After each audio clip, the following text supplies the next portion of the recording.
ദൈവത്തിന് സ്തോത്രം, ദൈവത്തിന് സ്തോത്രം. അനുഗ്രഹീതമായ ഈ നല്ല ദിവസത്തിനായിട്ട് ഞാൻ എൻ്റെ ദൈവത്തെ നന്ദിയോടെ സ്തുതിക്കുന്നു. വിശുദ്ധ സഭായോഗമായി നമുക്ക് ഒന്നിച്ച് വീണ്ടും കർത്താവിൻ്റെ സന്നിധിയോട് ചേർന്ന് വരുവാൻ ദൈവം തന്നിരിക്കുന്ന വലിയ ഭാഗ്യത്തിനായിട്ട് നമുക്ക് ദൈവത്തെ നന്ദിയോടെ സ്തുതിക്കാം. എല്ലാവരും പ്രാർത്ഥനയോടും സമർപ്പണത്തോടും കൂടെ ആയിരിക്കുമ്പോൾ നാം ഒരു പാട്ടിൻ്റെ ചില ഈരടികൾ ചേർന്ന് പാടുവാനായിട്ട് പോവുകയാണ്. ആ പാട്ട് പാടുമ്പോൾ നമ്മുടെ മനസ്സ് ഏകാഗ്രമാകുവാൻ, പ്രാർത്ഥനയ്ക്കായിട്ട് സമർപ്പിക്കപ്പെടുവാനായിട്ട് ദൈവം നമ്മളെ സഹായിക്കട്ടെ. പ്രാർത്ഥിച്ച് ഇന്നത്തെ വിശുദ്ധ സഭായോഗത്തെ നാം ദൈവത്തിൻ്റെ സന്നിധിയിൽ സമർപ്പിക്കുവാനായിട്ട് പോവുകയാണ്. കഴിയുന്നത്രയും എല്ലാവർക്കും അതാത് സ്ഥലങ്ങളിൽ എഴുന്നേറ്റ് നിൽക്കുവാനും നമ്മുടെ മനസ്സ് ഏകാഗ്രമാക്കുവാനും മറ്റെല്ലാ ചിന്തകളും വെടിഞ്ഞ് മനസ്സിന് ഏകാഗ്രതയോട് കർത്താവിൻ്റെ സന്നിധിയിൽ പാടി സ്തുതിച്ച് ഇന്നത്തെ ഒരു സഭായോഗം ജീവിതത്തിലെ ഏറ്റവും അനുഗ്രഹിക്കപ്പെട്ട ഒരു ദിവസമായി തീരുവാൻ കർത്താവ് സഹായിക്കട്ടെ. നമുക്ക് ചേർന്ന് പാടാം. ഓ ദൈവമേ, രാജാദി രാജാദേവ, ഹല്ലേലൂയ.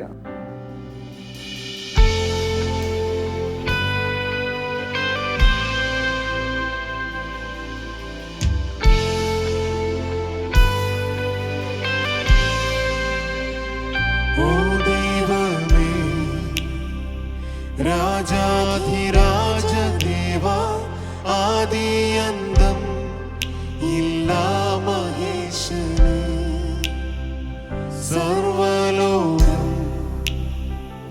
അങ്ങയെ വന്ദിക്കുന്നേ, സാധു ഞാനും വീണു വണങ്ങുന്നേ. അത്യുച്ചത്തിൽ പാടും ഞാൻ കർത്താവേ, അങ്ങെത്രയോ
മഹത്വത്തിൻ്റെ പ്രത്യാശയായ ഞങ്ങളുടെ ദൈവമേ, ഞങ്ങളെ അതിവാത്സല്യമായി സ്നേഹിക്കുന്ന ഞങ്ങളുടെ സ്വർഗീയ പിതാവേ, അനുഗ്രഹീതമായ ഈ നല്ല ദിവസത്തിനായിട്ട് ഞങ്ങൾ നിന്നെ നന്ദിയോടെ സ്തുതിക്കുന്നു. നിന്റെ മക്കളായ അടിയങ്ങൾക്ക് കർത്താവേ, ഒന്നിച്ച് അവിടുത്തെ പാദപീഠ ചേർന്ന് വന്ന് തിരുമുഖത്തേക്ക് നോക്കുവാൻ, കരുണയ്ക്ക് വേണ്ടി അപേക്ഷിക്കുവാൻ, അങ്ങേ സ്തുതിക്കുവാൻ, പാടി മഹത്വപ്പെടുത്തുവാൻ നീ ഞങ്ങൾക്ക് തന്നിരിക്കുന്ന വലിയ ഭാഗ്യത്തിനായിട്ട് ഞങ്ങൾ നിന്നെ നന്ദിയോടെ സ്തുതിക്കുന്നു. വിശ്വസിക്കുന്നവർക്ക് അവൻ തൻ്റെ രക്തം മൂലം പ്രായശ്ചിത്തമാകുവാൻ ദൈവം അവനെ പരസ്യമായി നിർത്തിയിരിക്കുന്നു. കർത്താവെ, ആ കാൽവറിയുടെ മുന്നിൽ കർത്താവെ സ്തോത്രം, ആ കാൽവറി ക്രൂശിനോട് ചേർന്ന് വന്ന് തിരുമുഖത്തേക്ക് നോക്കുവാൻ, കർത്താവെ നീ ഞങ്ങളെ വീണ്ടെടുത്ത വിധങ്ങളെ ഓർത്ത് അങ്ങേ നന്ദിയോടെ വാഴ്ത്തി സ്തുതിക്കുവാൻ കർത്താവ് ഞങ്ങൾക്ക് തരുന്ന വലിയ ഭാഗ്യത്തിനായിട്ട് ഞങ്ങൾ നിന്നെ നന്ദിയോടെ സ്തുതിക്കുന്നു. ഞങ്ങളുടെ ഉള്ളിൽ തന്നിരിക്കുന്ന വലിയ പ്രത്യാശയ്ക്കായിട്ട് ഞങ്ങൾ ക്രിസ്തുവിൽ പൂർണ്ണരാണ് എന്നുള്ളൊരു വലിയ സന്തോഷം ഞങ്ങളുടെ ഉള്ളിൽ പകർന്നിരിക്കുന്നതിനാൽ ഞങ്ങൾ നിന്നെ നന്ദിയോടെ സ്തുതിക്കുന്നു. നിന്റെ ജനമായ അടിയങ്ങൾ കർത്താവെ ഇന്ന് നിന്റെ സന്നിധിയോട് ചേർന്ന് വന്ന് അങ്ങേ പാടി മഹത്വപ്പെടുത്തുമ്പോൾ, ഹല്ലേലൂയ കർത്താവെ, ഞങ്ങളുടെ ഉള്ളം നിറഞ്ഞ് കർത്താവിനെ സ്തുതിക്കുവാൻ നീ ഞങ്ങളെ സഹായിക്കേണ്ടതിനായിട്ട് ഞങ്ങൾ പ്രാർത്ഥിക്കുന്നു. പരിശുദ്ധാത്മാവിനാൽ വീണ്ടെടുപ്പിൻ നാളിനായി കർത്താവെ ഞങ്ങളെ ഓരോരുത്തരെയും കർത്താവ് വീണ്ടെടുത്ത് മുദ്രയിട്ടിരിക്കുന്നതിനാൽ ഞങ്ങൾ നിന്നെ നന്ദിയോടെ സ്തുതിക്കുന്നു. കർത്താവ് വീണ്ടെടുത്ത സ്നേഹമോർത്ത് കർത്താവെ സ്തോത്രം, അങ്ങയെ സ്തുതിക്കുവാനും പാടി മഹത്വപ്പെടുത്തുവാനും അവിടുന്ന് ഞങ്ങളെ സഹായിക്കണം. ഒരാഴ്ച വട്ടം കൂടെ കർത്താവ് ഞങ്ങളെ കരുതിയല്ലോ. പകർന്ന എല്ലാ നല്ല അനുഭവങ്ങൾക്കായിട്ട്, നടത്തിയ എല്ലാ വിധങ്ങൾക്കായിട്ട് ഞങ്ങൾ ഒന്നിച്ച് നന്ദി പറയുന്നു. കർത്താവെ, ഞങ്ങളുടെ മാതാപിതാക്കളോട്, ഞങ്ങളുടെ സഹോദരി സഹോദരങ്ങളോട്, ഞങ്ങളുടെ യൗവനക്കാരോട്, ഞങ്ങളുടെ പൈതങ്ങളോട് ചേർന്ന് കർത്താവെ ഇന്ന് പകലിലും അങ്ങയെ സ്തുതിക്കുവാൻ കർത്താവ് ഞങ്ങൾക്ക് തരുന്ന വലിയ ഭാഗ്യത്തിനായിട്ട് ഞങ്ങൾ ഒന്നിച്ച് നിന്നെ വാഴ്ത്തുന്നു. കർത്താവെ, അങ്ങയുടെ സന്നിധിയിലെ സന്തോഷം അനുഭവിപ്പാൻ, ഹല്ലേലൂയ കർത്താവെ, അവിടുത്തെ സന്നിധിയിലെ പ്രമോദം അനുഭവിപ്പാൻ നീ ഞങ്ങളെ ഓരോരുത്തരെയും സഹായിച്ചാട്ട്. നടക്കുന്ന എല്ലാ ശുശ്രൂഷകളെയും കർത്താവ് അനുഗ്രഹിക്കും. കർത്താവെ, പാടുവാൻ ഞങ്ങളെ ബലപ്പെടുത്തും, പ്രാർത്ഥിപ്പാൻ കർത്താവ് ഞങ്ങളെ സഹായിക്കും. സങ്കീർത്തനങ്ങളാൽ, സ്തുതികളാൽ അങ്ങയുടെ നാമത്തെ ഉയർത്തുവാൻ, അങ്ങേ മഹത്വപ്പെടുത്തുവാൻ ഞങ്ങൾക്കിടയാക്കും. കർത്താവെ, വചനത്തിൻ്റെ ഹല്ലേലൂയ കർത്താവെ വാതിലുകൾ കർത്താവ് ഞങ്ങളുടെ മുന്നിൽ തുറന്നു തരും. ഹല്ലേലൂയ, അതിൻ്റെ ആഴങ്ങളെ കർത്താവെ വാസ്തവമായിട്ട് മനസ്സിലാക്കി സന്തോഷിച്ച് അങ്ങയിൽ കർത്താവെ ഞങ്ങൾ ആനന്ദിക്കുവാൻ കർത്താവ് ഞങ്ങൾക്കിടയാക്കേണ്ടതിനായിട്ട് ഞങ്ങൾ പ്രാർത്ഥിക്കുന്നു. ഹല്ലേലൂയ, ഞങ്ങൾ ഒന്നിച്ചായിരിക്കുന്നത് വലിയ അനുഗ്രഹത്തിന് കാരണമായി തീരണം. കൊള്ള കണ്ടുകെട്ടിയവരെ പോലെ ഇത് യഹോവയുണ്ടാക്കിയ ദിവസമെന്ന് പറഞ്ഞ് അവിടുത്തെ സന്നിധിയിൽ സന്തോഷിക്കുവാൻ, അങ്ങേ മഹത്വപ്പെടുത്തുവാൻ, അങ്ങേ ആരാധിക്കുവാൻ, സ്തുതികൾക്ക് യോഗ്യനായവനെ ഹല്ലേലൂയ ആരാധിച്ചു മഹത്വപ്പെടുത്തുവാൻ ഞങ്ങളെ സഹായിക്കും. ഒന്നിച്ച് അവിടുത്തെ സന്നിധിയിലായിരിക്കുമ്പോൾ കർത്താവ് എല്ലാ നിലയിലും ദൈവിക സാന്നിധ്യം ഞങ്ങൾ അനുഭവിപ്പാൻ, കർത്താവ് ഞങ്ങളോട് സംസാരിക്കുന്നത്, ഞങ്ങളോട് ഇടപെടുന്നത്, കർത്താവെ ഞങ്ങളെ തൊടുന്നത് ഒക്കെ ഞങ്ങൾക്ക് മനസ്സിലാകുവാൻ കർത്താവ് ഞങ്ങളെ സഹായിക്കും. മുറ്റുമായിട്ട് ഞങ്ങളെ താഴ്ത്തി സമർപ്പിക്കുന്നു. പ്രാർത്ഥന കേട്ടതിനാൽ നന്ദി. ഞങ്ങൾക്കായി ജീവൻ വെടിഞ്ഞ് കർത്താവായ യേശു ക്രിസ്തുവിൻ്റെ അതിമഹത്വമുള്ള നാമത്തിൽ അപേക്ഷിക്കുന്നു. കരുണയോട് കേൾക്കണമേ സ്വർഗീയ നല്ല പിതാവേ. ആമേൻ, ആമേൻ. കർത്താവായ യേശു ക്രിസ്തുവിൻ്റെ അതിപരിശുദ്ധ നാമം വാഴ്ത്തപ്പെടുമാറാകട്ടെ. എല്ലാവർക്കും അതാത് സ്ഥലങ്ങളിലിരിക്കാം. നാം ചേർന്ന് പാടി കർത്താവിനെ വീണ്ടും സ്തുതിക്കുവാനും വാഴ്ത്തി സ്തുതിക്കുവാൻ മഹത്വപ്പെടുത്തുവാനായിട്ട് പോവുകയാണ്. നമുക്കറിയാവുന്ന ചില പഴയ പാട്ടുകളാണ് നാം പാടുന്നത്. എല്ലാവർക്കും കരങ്ങളെ തട്ടി ആയിരിക്കുന്ന ഇടങ്ങളിൽ ഇടം മറന്ന്, പരിസരം മറന്ന്, വീണ്ടെടുത്ത് സ്നേഹമോർത്ത് കർത്താവിനെ സ്തുതിക്കുവാൻ മഹത്വപ്പെടുത്തുവാൻ ദൈവം നമ്മൾക്കിടയാക്കട്ടെ. കർത്തനെ വാഴ്ത്തി വാഴ്ത്തി വണങ്ങി എന്നുള്ള പാട്ടാണ് നാം പ്രാരംഭമായിട്ട് പാടുന്നത്. കൊയറ പാട്ട് ലീഡ് ചെയ്യുന്നു. നമ്മൾ ഓൺലൈനിലായിട്ടാണ്, ലോകത്തിൻ്റെ വിവിധ ഭാഗങ്ങളിൽ നിന്നാണ് ചേർന്ന് വന്നിരിക്കുന്നതെങ്കിലും കൂടി വന്നിരിക്കുന്നവരെല്ലാവരും ഏക മനസ്സോടും ഏക ഹൃദയത്തോടുമാണ് വന്നിരിക്കുന്നതെന്ന് തിരുവചനത്തിൽ വായിക്കുന്നത് പോലെ കർത്താവിനെ ആരാധിക്കുക, കർത്താവിനെ മഹത്വപ്പെടുത്തുക, വാഴ്ത്തി വണങ്ങുക, അതേ ഒരു ആഗ്രഹത്തോടെ അടുത്ത് വന്നിരിക്കുന്ന നാം എല്ലാവരും ആയിരിക്കുന്ന ഇടങ്ങളിൽ പാടി കർത്താവിനെ സ്തുതിക്കാം. കർത്തനെ വാഴ്ത്തി വാഴ്ത്തി വണങ്ങി.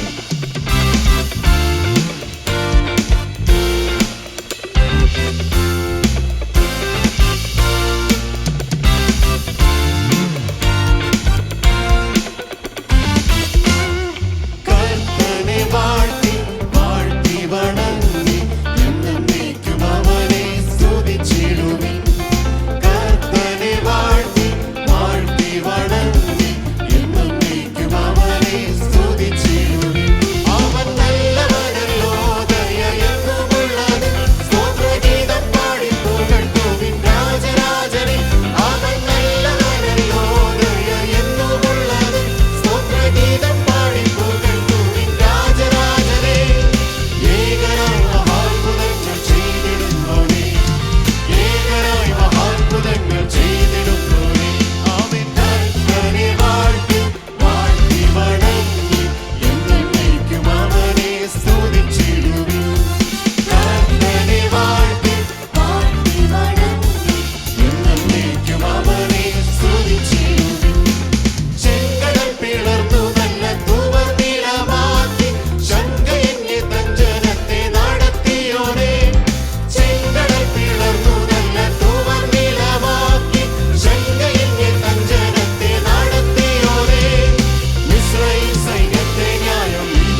സ്തുതിക്കുന്ന കർത്താവേ, ഹല്ലേലൂയ, ഹല്ലേലൂയ. മഹത്വത്തിന് യോഗ്യനായവൻ, ഹല്ലേലൂയ, ആരാധനയ്ക്ക് യോഗ്യനായവൻ കർത്താവേ, ഇസ്രായേലിൻ്റെ സ്തുതികളിന്മേൽ വസിക്കുന്നവൻ, സ്വർഗത്തിൽ സറാബുകൾ സ്തുതിക്കുന്നവൻ, ഹല്ലേലൂയ, ഹല്ലേലൂയ. അത്യുന്നതനായവൻ, മഹത്വത്തിന് യോഗ്യനായവൻ, ഹല്ലേലൂയ. മൂപ്പന്മാർ കിരീടങ്ങൾ താഴെയിട്ട് വണങ്ങുന്നവൻ, ഹല്ലേലൂയ. സറാബുകൾ രണ്ടുകൊണ്ട് കണ്ണുമൂടി, രണ്ടുകൊണ്ട് പാദം മൂടി, രണ്ടുകൊണ്ട് പറന്നുകൊണ്ട്, ഹല്ലേലൂയ, അത്യുന്നതങ്ങളിൽ, ഹല്ലേലൂയ, ഹല്ലേലൂയ. അത്യുന്നതനായവൻ, പരിശുദ്ധൻ, പരിശുദ്ധൻ, പരിശുദ്ധൻ എന്ന് വാഴ്ത്തി വണങ്ങുന്നവനെ, സ്തുതിക്കുന്നവനെ ഈ മണ്ണിൽ, ഹല്ലേലൂയ, ചേർന്ന് പാടി സ്തുതിക്കുവാൻ, മഹത്വപ്പെടുത്തുവാൻ കർത്താവ് നമുക്ക് തരുന്ന നല്ല മുഖാന്തരത്തിനായിട്ട് ഞാൻ ദൈവത്തെ സ്തുതിക്കുന്നു. ചെങ്കടൽ പിളർന്ന് നല്ല തുവർനിലമാക്കി, ശങ്കയന്യെ തൻ ജനത്തെ നടത്തിയോനെ, മിസ്രൈമിൻ സൈന്യത്തെ ന്യായം വിധിച്ചവനെ, ഹല്ലേലൂയ. നമ്മുടെ പിതാക്കന്മാരെ കർത്താവ് നടത്തിയ വിധങ്ങൾ ഓർത്ത് നാം പാടി കർത്താവിനെ മഹത്വപ്പെടുത്തുമ്പോൾ, തീക്കൽ പാറ അതിൽ നിന്നും ഇസ്രായേലിനെ വാഗ്ദത്തത്തിൻ ജീവജലം കൊടുത്തവനെ, ഹല്ലേലൂയ, ഹല്ലേലൂയ. ശക്തന്മാരിൻ ഭോജനത്താൽ പോഷിപ്പിച്ചവനെ, ഹല്ലേലൂയ. ഈ വരികൾ, ഈ വാക്കുകളൊക്കെ പാടി സ്തുതിക്കുമ്പോൾ നമ്മുടെ ഉള്ളം നിറഞ്ഞ് കർത്താവിനെ മഹത്വപ്പെടുത്തുവാനായിട്ട് ഇടയാകട്ടെ. ഒരു കാലത്ത് നമ്മളാരും അറിഞ്ഞിട്ടില്ലാത്ത, കണ്ടിട്ടില്ലാത്ത ശക്തന്മാരിൽ ഭോജനത്തെ നടത്തി കൊടുത്ത് നമ്മുടെ പിതാക്കന്മാരെ നടത്തിയവൻ, നാളെ എന്തുണ്ണും, നാളെ എന്തുടുക്കും എന്നൊക്കെ ഭാരപ്പെടുന്നവർ, ഹല്ലേലൂയ, നമ്മുടെ പിതാക്കന്മാർ ഒരിക്കലും കണ്ടിട്ടില്ലാത്ത അനുഭവങ്ങളിൽ കൂടി നടത്തിയ ദൈവം, ഹല്ലേലൂയ, എല്ലാ നിലയിലും അവരെ അനുഗ്രഹിച്ച് പരിപാലിച്ച ദൈവം നമ്മുടെ കൂടെ ഉണ്ട്. നാം അവനെയാണ് വാഴ്ത്തി സ്തുതിക്കുന്നത്. ഹല്ലേലൂയ. കർത്താവിനെ ഒന്നിച്ചായിരിക്കുമ്പോൾ പാടി മഹത്വപ്പെടുത്തുവാൻ, സ്നേഹത്തോട്, നന്ദിയുള്ള ഹൃദയത്തോടെ കർത്താവിനെ സ്തുതിക്കുവാൻ കർത്താവ് നമുക്കിടയാകട്ടെ. വീണ്ടും നാം ഒരു പാട്ടുകൂടെ പാടി കർത്താവിനെ സ്തുതിക്കുവാനായിട്ട് പോവുകയാണ്. എല്ലാവർക്കും ഉള്ളം നിറഞ്ഞ്, നമ്മുടെ ഉള്ള അവസ്ഥ അറിഞ്ഞ്, കർത്താവെ ആത്മീയമായിട്ട് എന്നെ കൂടുതൽ അനുഗ്രഹിക്കണം, ആത്മനിറവിൽ ഞാൻ കർത്താവിനെ കൂടുതൽ അറിയുവാൻ എന്നെ ഇടയാകണം, പരിശുദ്ധ ആത്മാവിനാൽ അവിടുത്തെ നിയോഗങ്ങൾ എന്നെ അറിയിക്കണം. ഒരാത്മസമർപ്പണത്തോട് കർത്താവിൻ്റെ സന്നിധിയിലായിരിക്കുവാൻ ദൈവം നമ്മൾക്കിടയാകട്ടെ. ഒരു പാട്ട് കൂടെ പാടി കർത്താവിനെ നാം മഹത്വപ്പെടുത്തുവാനായിട്ട് പോവുകയാണ്. Give thanks with a grateful heart. കർത്താവിനെ സ്തുതിക്കുവാനായിട്ട്, നന്ദി കരയേറ്റുവാനായിട്ട് ഹല്ലേലൂയ പോവുകയാണ്. നമുക്ക് ചേർന്ന് പാടാം. Give thanks with a grateful heart.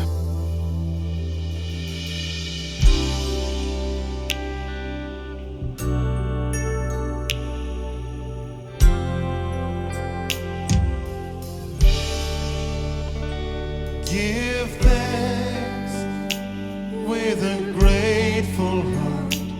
Give thanks to the Holy One. Give thanks because He's given Jesus Christ, His Son. Give thanks with a grateful heart. Give thanks to the Holy One. Give thanks because He's given Jesus Christ, His Son. And now let the weak say, I am strong. Let the poor say, I am rich, because of what the Lord has done for us. And now let the weak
hallelujah. ചേർന്ന് കർത്താവിനെ പാടി സ്തുതിക്കുവാൻ, അനുദിനം നമ്മളെ നടത്തുന്ന വിധങ്ങളെ ഓർത്ത് നന്ദി പറയുവാൻ കർത്താവ് അവസരങ്ങളെ തരുന്നല്ലോ.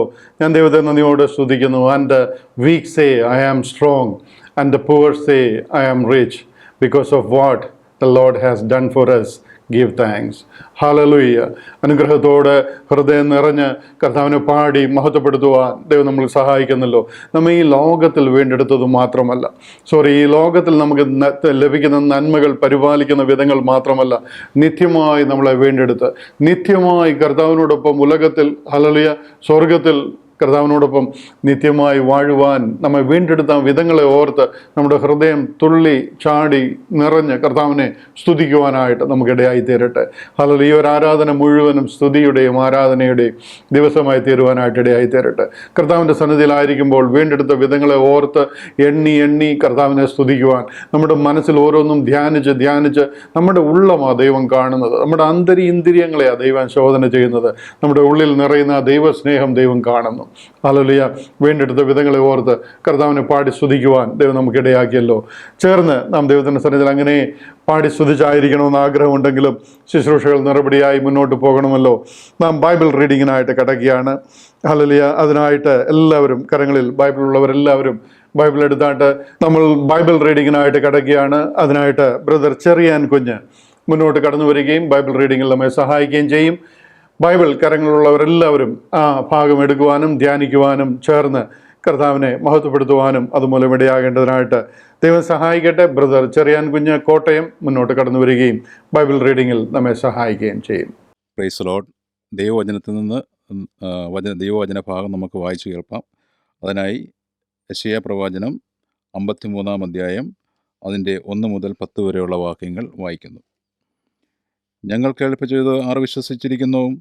യഹോവയുടെ ഭുജം ആർക്ക് വെളിപ്പെട്ടിരിക്കുന്നു? അവൻ ഇളയ തൈ പോലെയും വരണ്ട നിലത്തു നിന്ന് വേർമുളയ്ക്കുന്നത് പോലെയും അവൻ്റെ മുമ്പാകെ വളരും. അവന് രൂപഗുണമില്ല, കോമളത്വമില്ല, കണ്ടാൽ ആഗ്രഹിക്കത്തക്ക സൗന്ദര്യവുമില്ല. അവൻ മനുഷ്യരാൽ നിന്ദിക്കപ്പെട്ടും ത്യജിക്കപ്പെട്ടും വ്യസനപാത്രമായും രോഗം ശീലിച്ചവനായും ഇരുന്നു. അവനെ കാണുന്നവർ മുഖം മറിച്ചു കളയത്തക്കവണ്ണം അവൻ നിന്ദിതനായി ഇരുന്നു. നാം അവനെ ആദരിച്ചതുമില്ല. സാക്ഷാൽ നമ്മുടെ രോഗങ്ങളെ അവൻ വഹിച്ചു, നമ്മുടെ വേദനകളെ അവൻ ചുമന്നു. നാമോ ദൈവം അവനെ ശിക്ഷിച്ചും അടിച്ചും ദണ്ഡിപ്പിച്ചും ഇരിക്കുന്നു എന്ന് വിചാരിച്ചു. എന്നാൽ അവൻ നമ്മുടെ അകൃത്യങ്ങൾ നിമിത്തം മുറിവേറ്റും നമ്മുടെ അകൃത്യങ്ങൾ നിമിത്തം തകർന്നുമിരിക്കുന്നു. നമ്മുടെ സമാധാനത്തിനുള്ള ശിക്ഷ അവൻ്റെ മേലായി, അവൻ്റെ അടിപ്പിണരുകളാൽ നമുക്ക് സൗഖ്യം വന്നുമിരിക്കുന്നു. നാം എല്ലാവരും ആടുകളെ പോലെ തെറ്റിപ്പോയിരുന്നു. നാം ഓരോരുത്തരും താന്താൻ്റെ വഴിക്കു തിരിഞ്ഞിരുന്നു. എന്നാൽ യഹോവ നമ്മുടെ എല്ലാവരുടെയും അകൃത്യം അവൻ്റെ മേൽ ചുമത്തി തന്നെത്താൻ താഴ്ത്തി. വായെ തുറക്കാതിരുന്നിട്ടും അവൻ പീഡിപ്പിക്കപ്പെട്ടു. കൊല്ലുവാൻ കൊണ്ടുപോകുന്ന കുഞ്ഞാടിനെ പോലെയും രോമം കത്തിരിക്കുന്നവരുടെ മുമ്പാകെ മിണ്ടാതിരിക്കുന്ന ആടിനെ പോലെയും അവൻ വായെ തുറക്കാതിരുന്നു. അവൻ പീഡനത്താലും ശിക്ഷാവിധിയാലും എടുക്കപ്പെട്ടു. ജീവനുള്ളവരുടെ ദേശത്തുനിന്ന് അവൻ ഛേദിക്കപ്പെട്ടു എന്നും എൻ്റെ ജനത്തിൻ്റെ അതിക്രമ നിമിത്തം അവനു ദണ്ഡനം വന്നുമെന്നും അവൻ്റെ തലമുറയിൽ ആർ വിചാരിച്ചു? അവൻ സാഹസമൊന്നും ചെയ്യാതെയും അവൻ്റെ വായിൽ വഞ്ചനയൊന്നുമില്ലാതെയും ഇരുന്നിട്ടും അവർ അവനു ദുഷ്ടന്മാരോടുകൂടെ ശവക്കുഴി കൊടുത്തു. അവൻ്റെ മരണത്തിൽ അവൻ സമ്പന്നന്മാരോടുകൂടെ ആയിരുന്നു. ആമേൻ, ആമേൻ, ആമേൻ. ഹല്ലേലൂയ. വായിച്ചു കേട്ട അനുഗ്രഹീതമായ വേദഭാഗത്തിനായിട്ട് ഞാൻ എൻ്റെ ദൈവത്തെ നന്ദിയോടെ സ്തുതിക്കുന്നു. ഹല്ലേലൂയ. വചനം നമ്മളോട് ഇടപെട്ടുകൊണ്ടിരിക്കട്ടെ, നമ്മോട് സംസാരിച്ചുകൊണ്ടിരിക്കട്ടെ. ജീവനും ചൈതന്യവുമുള്ള വചനം. ഹല്ലേലൂയ. വചനം അയച്ച് നമ്മുടെ ശരീരാത്മദേഹികളെ ബലപ്പെടുത്തുവാൻ കഴിയുന്ന, ശക്തീകരിക്കുവാൻ കഴിയുന്ന വചനമാണ് നാം ഇന്നത്തെ ഈ ഒരാഴ്ചത്തെ ആലോചനയായിട്ട് കേൾക്കുവാനായിട്ട് ഇടയായി തീർന്നത്. ദൈവം അതിലൂടെ നമ്മളോട് സംസാരിക്കട്ടെ. ഹല്ലേലൂയ. അതേ വചനത്തിനായിട്ട് നമുക്ക് നന്ദി കരയറ്റാം. ദൈവത്തിന് സ്തോത്രം, ദൈവത്തിന് സ്തോത്രം, ദൈവത്തിന് സ്തോത്രം. സ്വർഗത്തിൽ എന്നേക്കും സ്ഥിരമായിരിക്കുന്ന ഈ ഓരോ ആലോചനകളും അനുഗ്രഹമായി തീരട്ടെ എന്ന് ഞാൻ പ്രാർത്ഥിക്കുന്നു. ഹല്ലേലൂയ. തുടർന്ന് നാം നമ്മുടെ ആവശ്യങ്ങളുമായി ദൈവത്തിൻ്റെ സന്നിധിയോട് അടുത്ത് വരികയാണ്. തുടർമാനമായി ചില വിഷയങ്ങൾ നാം കർത്താവിൻ്റെ സന്നിധിയിൽ സമർപ്പിച്ച് പ്രാർത്ഥിച്ചുകൊണ്ടിരിക്കുന്നു. ഇന്ന് ആ വിഷയത്തിന് വേണ്ടി നാം എല്ലാവരും ലോകത്തിൻ്റെ വിവിധ ഭാഗങ്ങളിൽ നിന്നായിരിക്കുന്നുവെങ്കിലും ചേർന്ന് ആ വിഷയത്തിന് വേണ്ടി പ്രാർത്ഥിക്കുവാനായിട്ട് പോവുകയാണ്. പ്രാരംഭമായിട്ട് കർത്താവ് കാൽവറിയിൽ നിവർത്തിച്ച രക്ഷണ്യ പ്രവൃത്തി അതിൽ നിന്ന് അനേകർക്ക് അജ്ഞമായിരിക്കുന്നു. ക്രിസ്ത്യാനിറ്റി എന്താണെന്ന് അറിയാതെ നാമധേയ ക്രിസ്ത്യാനികളായി അനേക ആയിരങ്ങൾ, കോടിക്കണക്കിന് ജനങ്ങളായിരിക്കുന്നു. ഹല്ലേലൂയ. സത്യത്തിൽ എന്താണ് കർത്താവ് നമുക്ക് വേണ്ടി കാൽവറിയിൽ നിവർത്തിച്ചത് എന്നുള്ള ആ രക്ഷണ്യ പ്രവൃത്തി ലോകത്തിൽ പ്രസിദ്ധമാക്കുവാൻ നമ്മളെല്ലാവോളം നാം അധ്വാനിക്കുന്നു. അതിനായിട്ട് കർത്താവ് പ്രത്യേക കൃപകളും വരങ്ങളും നമ്മുടെ മേൽ പകർന്ന് ശക്തമായി നമ്മെ ഉപയോഗിക്കേണ്ടതിനായിട്ട് ദൈവം സഹായിക്കട്ടെ. അന്ധകാരത്തിൻ്റെ ലോകാധിപതി തകരപ്പെടുവാൻ, ഹല്ലേലൂയ, സകല അന്ധകാരത്തിന്മേലും ജയമെടുത്ത് കർത്താവിൻ്റെ കാൽവറിയിൽ കൂടെ നിവർത്തിച്ച രക്ഷണ്യ പ്രവൃത്തിയെ പ്രസിദ്ധമാക്കുവാൻ ദൈവം നമ്മളെ സഹായിക്കേണ്ടതിനായിട്ട് ചേർന്ന് നമുക്ക് പ്രാർത്ഥിക്കാം. രണ്ടാമതായിട്ട് ആ വലിയ ശുശ്രൂഷ ഏറ്റെടുത്ത് ദ ഗേറ്റ് മിനിസ്ട്രീസിൻ്റെ ഉള്ളിൽ പ്രവർത്തിക്കുന്ന എല്ലാ പോഷക സംഘടനകൾക്കായിട്ട് നമുക്ക് പ്രാർത്ഥിക്കാം. ഈ ഗേറ്റ് ചർച്ചിനായിട്ട് പ്രാർത്ഥിക്കാം. തുറന്നോസിൻ്റെ പാഠശാല എന്ന സാറ്റർഡേയിലെ ബൈബിൾ ക്ലാസ്സിനായിട്ട് പ്രാർത്ഥിക്കാം. അപ്രൂവ്ഡ് വർക്ക്മാൻ ഇൻസ്റ്റിറ്റ്യൂട്ട് എന്ന ടീച്ചേഴ്സ് ട്രെയിനിങ് പ്രോഗ്രാമിനായിട്ട് പ്രാർത്ഥിക്കാം. ദ ഗേറ്റ് ടി വിക്കായിട്ട് പ്രാർത്ഥിക്കാം. ഗേറ്റ് ഹിന്ദി സെഷനായിട്ട് പ്രാർത്ഥിക്കാം. ഇന്നർ സർക്കിളിനായിട്ട് പ്രാർത്ഥിക്കാം. ICPMനായിട്ട് പ്രാർത്ഥിക്കാം. ഈ പോഷക സംഘടനകളെല്ലാം തന്നെ കർത്താവിൻ്റെ രാജ്യത്തിൻ്റെ വ്യാപ്തിക്ക് വേണ്ടി ഉത്സാഹത്തോടെ അധ്വാനിക്കുവാൻ, അതിൽ ഫലം കാണുവാൻ ദൈവം സഹായിക്കേണ്ടതിനായിട്ട് നമുക്ക് ഏൽപ്പിച്ച് പ്രാർത്ഥിക്കാം. എല്ലാം കർത്താവിൻ്റെ നാമം മഹിമപ്പെടണം. അതല്ലേ നമ്മളെ ഏൽപ്പിച്ചിരിക്കുന്ന ഉത്തരവാദിത്വം വിശ്വസ്തയോടെ വ്യാപാരം ചെയ്യുവാൻ ഇടയാകണം. കണക്ക് തീർക്കുന്ന നാളിൽ നമ്മുടെ കരങ്ങൾ ബലപ്പെട്ടിരിക്കുവാൻ ഇടയാകണം. കർത്താവെ, നമ്മളെ ദൈവത്തിൻ്റെ സന്നിധിയിൽ നിൽക്കുമ്പോൾ നല്ലവനും വിശ്വസ്തനുമായ ദാസിയെ എന്നുള്ള പേരിന് ഓഹരിക്കാരായിരിക്കാൻ ദൈവം നമ്മളെ സഹായിക്കേണ്ടതിനായിട്ട് പ്രാർത്ഥിക്കാം. അതുപോലെ തന്നെ പല സ്ഥലങ്ങളിലായി നാം ആരംഭിച്ചിരിക്കുന്ന ലോക്കൽ ചർച്ചുകൾ, ലോക്കൽ പ്രയർ സെല്ലുകൾ, മറ്റ് ട്രെയിനിങ് സെൻ്ററുകൾ ഒക്കെ ഉണ്ട്. അവിടെയൊക്കെ കർത്താവിൻ്റെ നാമം മഹിമപ്പെടുവാൻ, ഈ സത്യസുവിശേഷം ലോകത്തെ അറിയിക്കുവാൻ, എല്ലാ നിലയിലും മുഖാന്തരങ്ങൾ തുറന്നു ലഭിക്കുവാൻ, വാതിലുകൾ തുറന്നു ലഭിക്കുവാൻ പൗലോസ് അപ്പോസ്തലൻ പറയുന്നു, ത്രോവാസിൽ എനിക്കൊരു വാതിൽ തുറന്നു കിട്ടി, എന്നാൽ ശത്രുക്കൾ അനേകമുണ്ട് എന്ന് പറഞ്ഞതുപോലെ ഈ സുവിശേഷത്തിന് എന്നും എതിരാളികൾ അനേകമുണ്ടായിരിക്കും.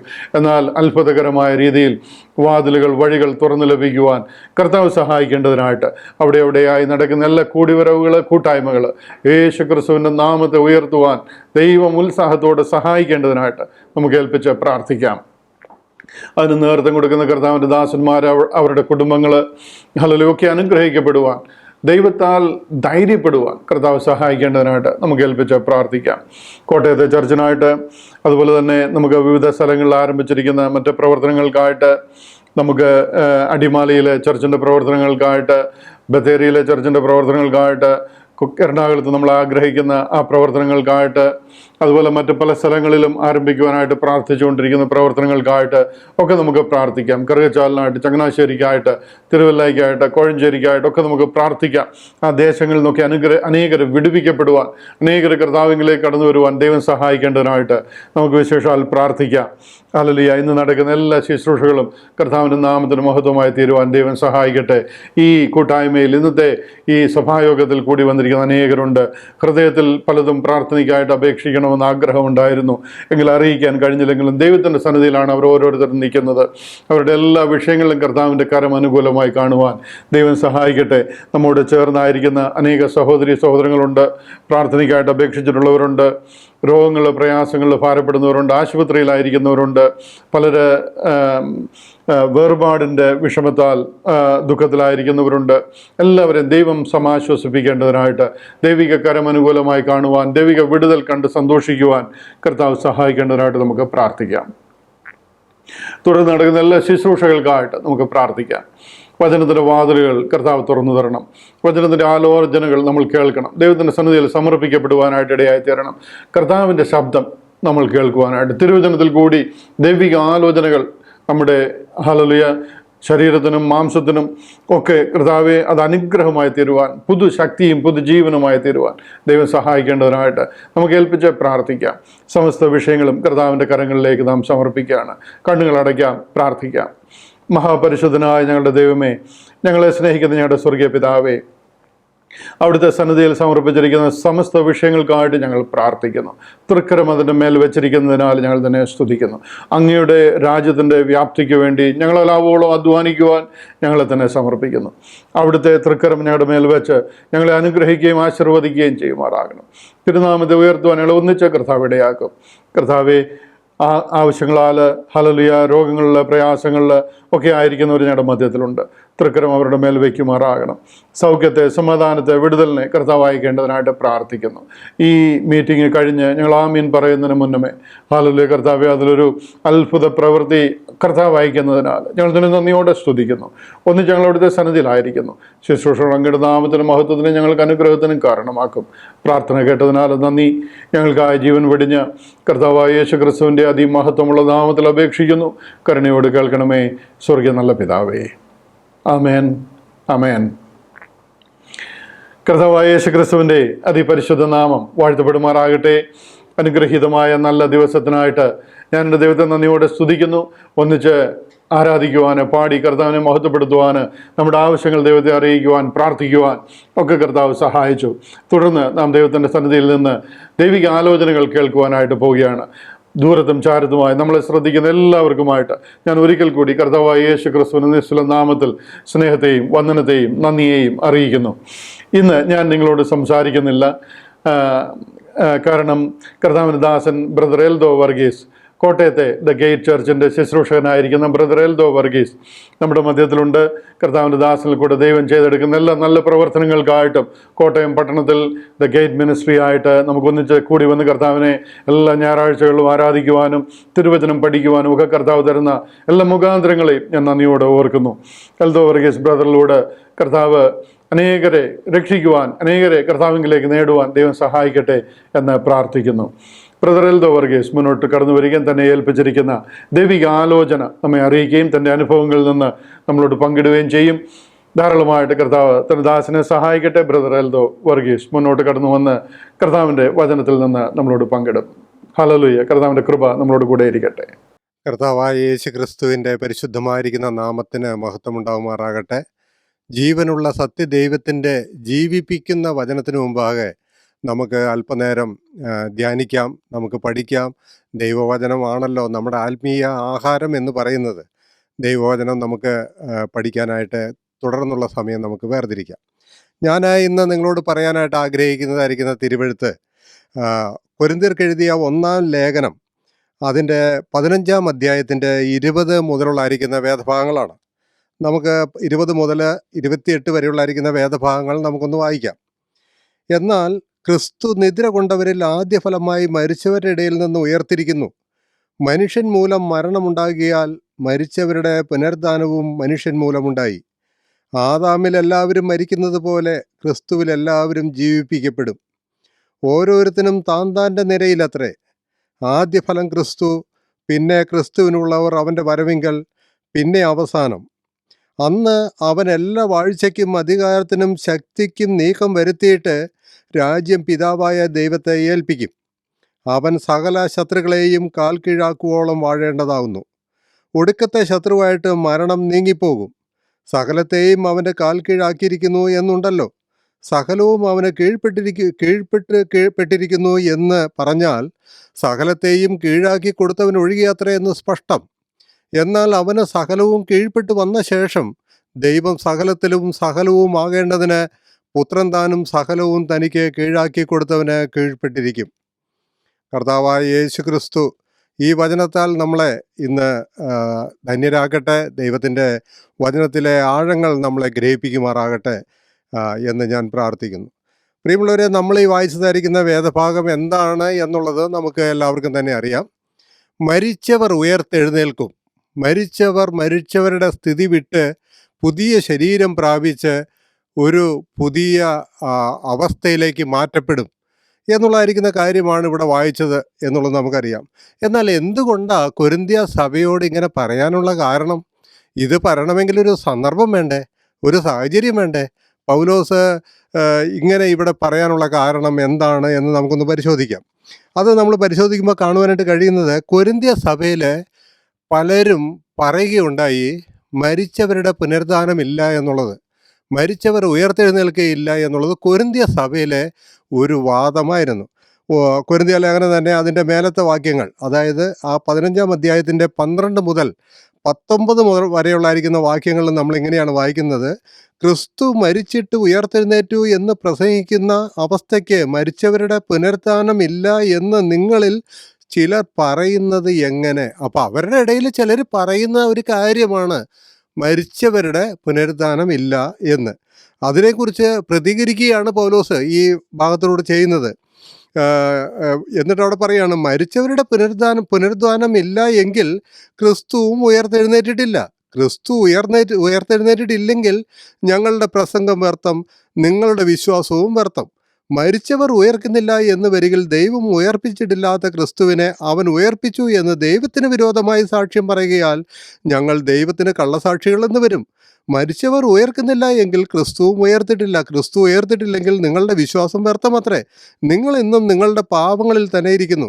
ക്രിസ്തുവിൽ നിദ്ര കൊണ്ടവർ നശിച്ചുപോയി. നാം ഈ ആയുസ്സിൽ മാത്രം ക്രിസ്തുവിൽ പ്രത്യാശ വെച്ചിരിക്കുന്നുവെങ്കിൽ സകല മനുഷ്യരിലും അരിഷ്ടൻ മാത്രമേ. അപ്പോൾ സന്ദർഭം എല്ലാവർക്കും മനസ്സിലായല്ലോ. എന്താ സന്ദർഭം?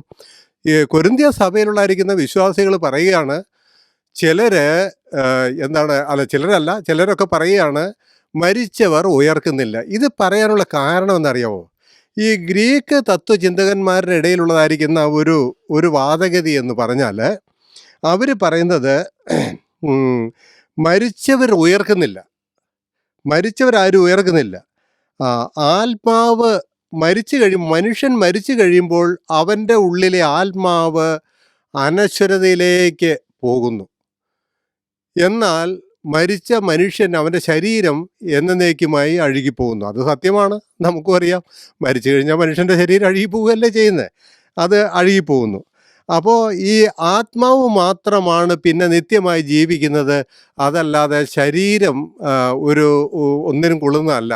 ശരീരം മരണത്തോടെ അവസാനിക്കുന്നു എന്നുള്ളത് അവരുടെ ഒരു വാദഗതിയാണ്. അതുകൊണ്ട് അവർ പറയുന്നത് മരണം ഒരു അനുഗ്രഹമാണ്, മരണം ഒരു ലാഭമാണ്. ഈ ശരീരത്തിന് യാതൊരു വിധമായിരിക്കുന്ന പുനരുദ്ധാനവും ഇല്ല എന്നവർ പറയുന്നത്. ശരീരം പാപത്തിന് അടിമപ്പെട്ടതാണ്. പാപം ചെയ്യാൻ പ്രേരിപ്പിക്കുന്നതും പാപത്തോട് ഏകീഭവിക്കുന്നതും പാപത്തിൻ്റെ പ്രേരണകൾ നമ്മളെ മലിനമാക്കുവാൻ കാരണമായിരിക്കുന്നത് ശരീരമാണ്. ഈ ശരീരത്തിൽ നിന്നൊന്ന് വേർപെട്ട് കിട്ടിയാൽ മനുഷ്യൻ രക്ഷപ്പെട്ടു, പിന്നെ പാപം ചെയ്യേണ്ടതില്ല. അതുകൊണ്ട് മരണം അവരെ സംബന്ധിച്ചിടത്തോളം ഒരു പ്രോത്സാഹനമാണ്, അവർക്ക് വലിയൊരു പ്രത്യാശയാണ് എന്നാണ് ഗ്രീക്ക് തത്വചിന്തകന്മാരുടെ നിഗമനം. അപ്പോൾ അവർ പറയും, അതുകൊണ്ട് തന്നെ സ്വാതന്ത്ര്യം പ്രാപിക്കലാണ് മരണം എന്ന് പറയുന്നത്. എന്ന് പറഞ്ഞാൽ ബലഹീന ജഡത്തിൽ നിന്നുള്ള സ്വാതന്ത്ര്യമാണ് മരണം എന്ന് പറയുന്നത്. അങ്ങനെ മരിച്ചു പോയവൻ പിന്നെ മരിച്ചു പോയതിന് ശേഷം വീണ്ടും ഒരു പുതിയ ശരീരം അവന് കിട്ടുക എന്ന് പറഞ്ഞാൽ അവൻ പിന്നെയും അടിമത്തത്തിലേക്ക് പോയി എന്നല്ല എൻ്റെ അർത്ഥം. അതുകൊണ്ട് ഒരിക്കലും മരിച്ചവരുടെ പുനരുദ്ധാനം എന്ന് പറയുന്നതായിരിക്കുന്ന ഒരു പരിപാടി ഇല്ല എന്ന് ഗ്രീക്ക് തത്വചിന്തകന്മാരുടെ ഒരു ഉപദേശമാണ്. ഈ ഉപദേശം പിടിച്ചു കൊണ്ടവരായിരിക്കുന്നവർ പൗലോസിൻ്റെ ഉപദേശം കേട്ട് വിശ്വാസത്തിൽ വന്നായിരിക്കുന്ന കൊരിന്ത്യ സഭയിൽ ധാരാളം പേരുണ്ടായിരുന്നു. അപ്പോൾ അവർക്ക് കൊടുക്കുന്നതായിരിക്കുന്ന മറുപടിയാണ് നാം ഈ താഴെ ഭാഗത്ത് വായിച്ചത് എന്നുള്ളത് മനസ്സിലാക്കുക.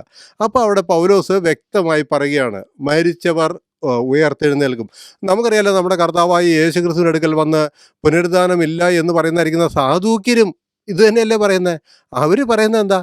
മരിച്ചവരാരും ഉയർക്കുന്നില്ല, മരിച്ചവർ മരണത്തോടെ അവസാനിച്ചു. അതല്ലാതെ മരിച്ചവരുടെ ഉയർപ്പില്ല എന്നാണ് ഈ യഹൂദന്മാരുടെ ഒരു വിഭാഗമായിരിക്കുന്ന സാധൂക്യരുടെ ഉപദേശം എന്നുള്ളത് നമുക്കറിയാം. അപ്പോൾ ഇങ്ങനെയുള്ളതായിരിക്കുന്ന ഒരു ലോകത്ത് പൗലോസ് അപ്പോസ്തലൻ തൻ്റെ വ്യക്തമായിരിക്കുന്ന, അല്ലെങ്കിൽ ദൈവം തനിക്ക് കൊടുത്തതായിരിക്കുന്ന അരുളപ്പാടുകളുടെ വെളിച്ചത്തിൽ വ്യക്തമായിരിക്കുന്ന ഉപദേശം കൊടുക്കുകയാണ്. മരിച്ചവർ ഉയർക്കും, മരിച്ചവർ ഉയർത്തെഴുന്നേൽക്കും. പ്രിയമുള്ളവരെ, നമ്മുടെ പ്രത്യാശ അതല്ലേ? നോക്കിക്കേ, മരിച്ചവർ ഉയർക്കുകയില്ല എങ്കിൽ, മരണത്തോടെയല്ല അവസാനിക്കുമെങ്കിൽ നമ്മളല്ലേ ലോകത്തിലെ സകല മനുഷ്യരിലും അരിഷ്ടന്മാർ? പിന്നെ എന്തിനാ നമ്മൾ ക്രിസ്തുവിൽ പ്രത്യാശ വെച്ചിരിക്കുന്നത്? എന്താ അതിൻ്റെ ആവശ്യം? നമുക്കതിൻ്റെ ആവശ്യമില്ല.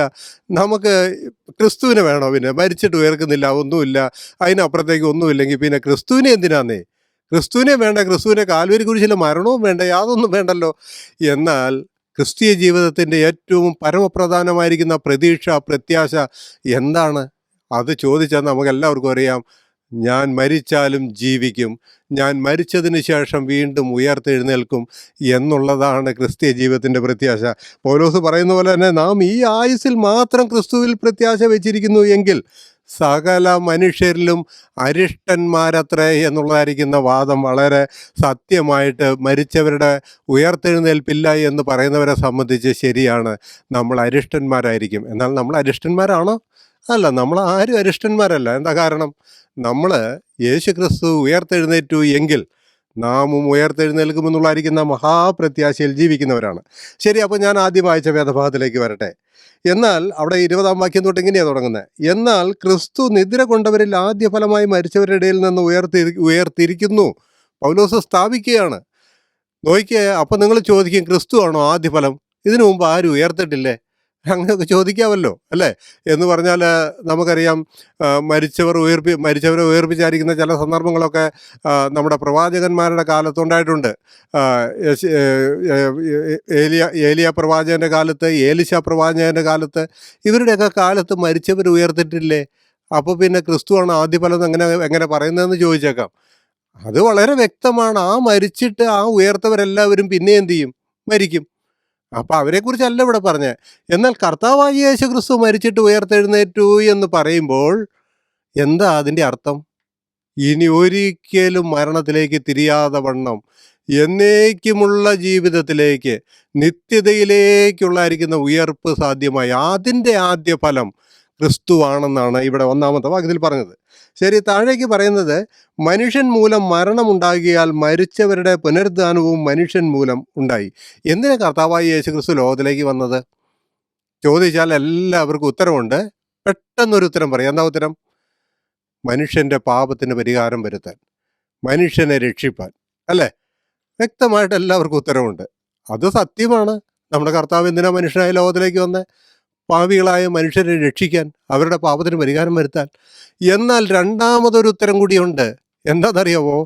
മരിച്ചു പോകുന്ന മനുഷ്യന് ഉദ്ധാനം നൽകാൻ തക്കവണ്ണം ക്രിസ്തു അവർക്ക് വേണ്ടിയിട്ട് മരിച്ച് ഉദ്ധാനം ചെയ്യേണ്ടതിന്. അതാണ് ഇവിടെ വായിച്ചത്. എന്താ വായിച്ചത്? എന്താണ്? മനുഷ്യൻ മൂലം മരണമുണ്ടാകിയാൽ മരിച്ചവരുടെ പുനരുദ്ധാനവും മനുഷ്യൻ മൂലമുണ്ടായി.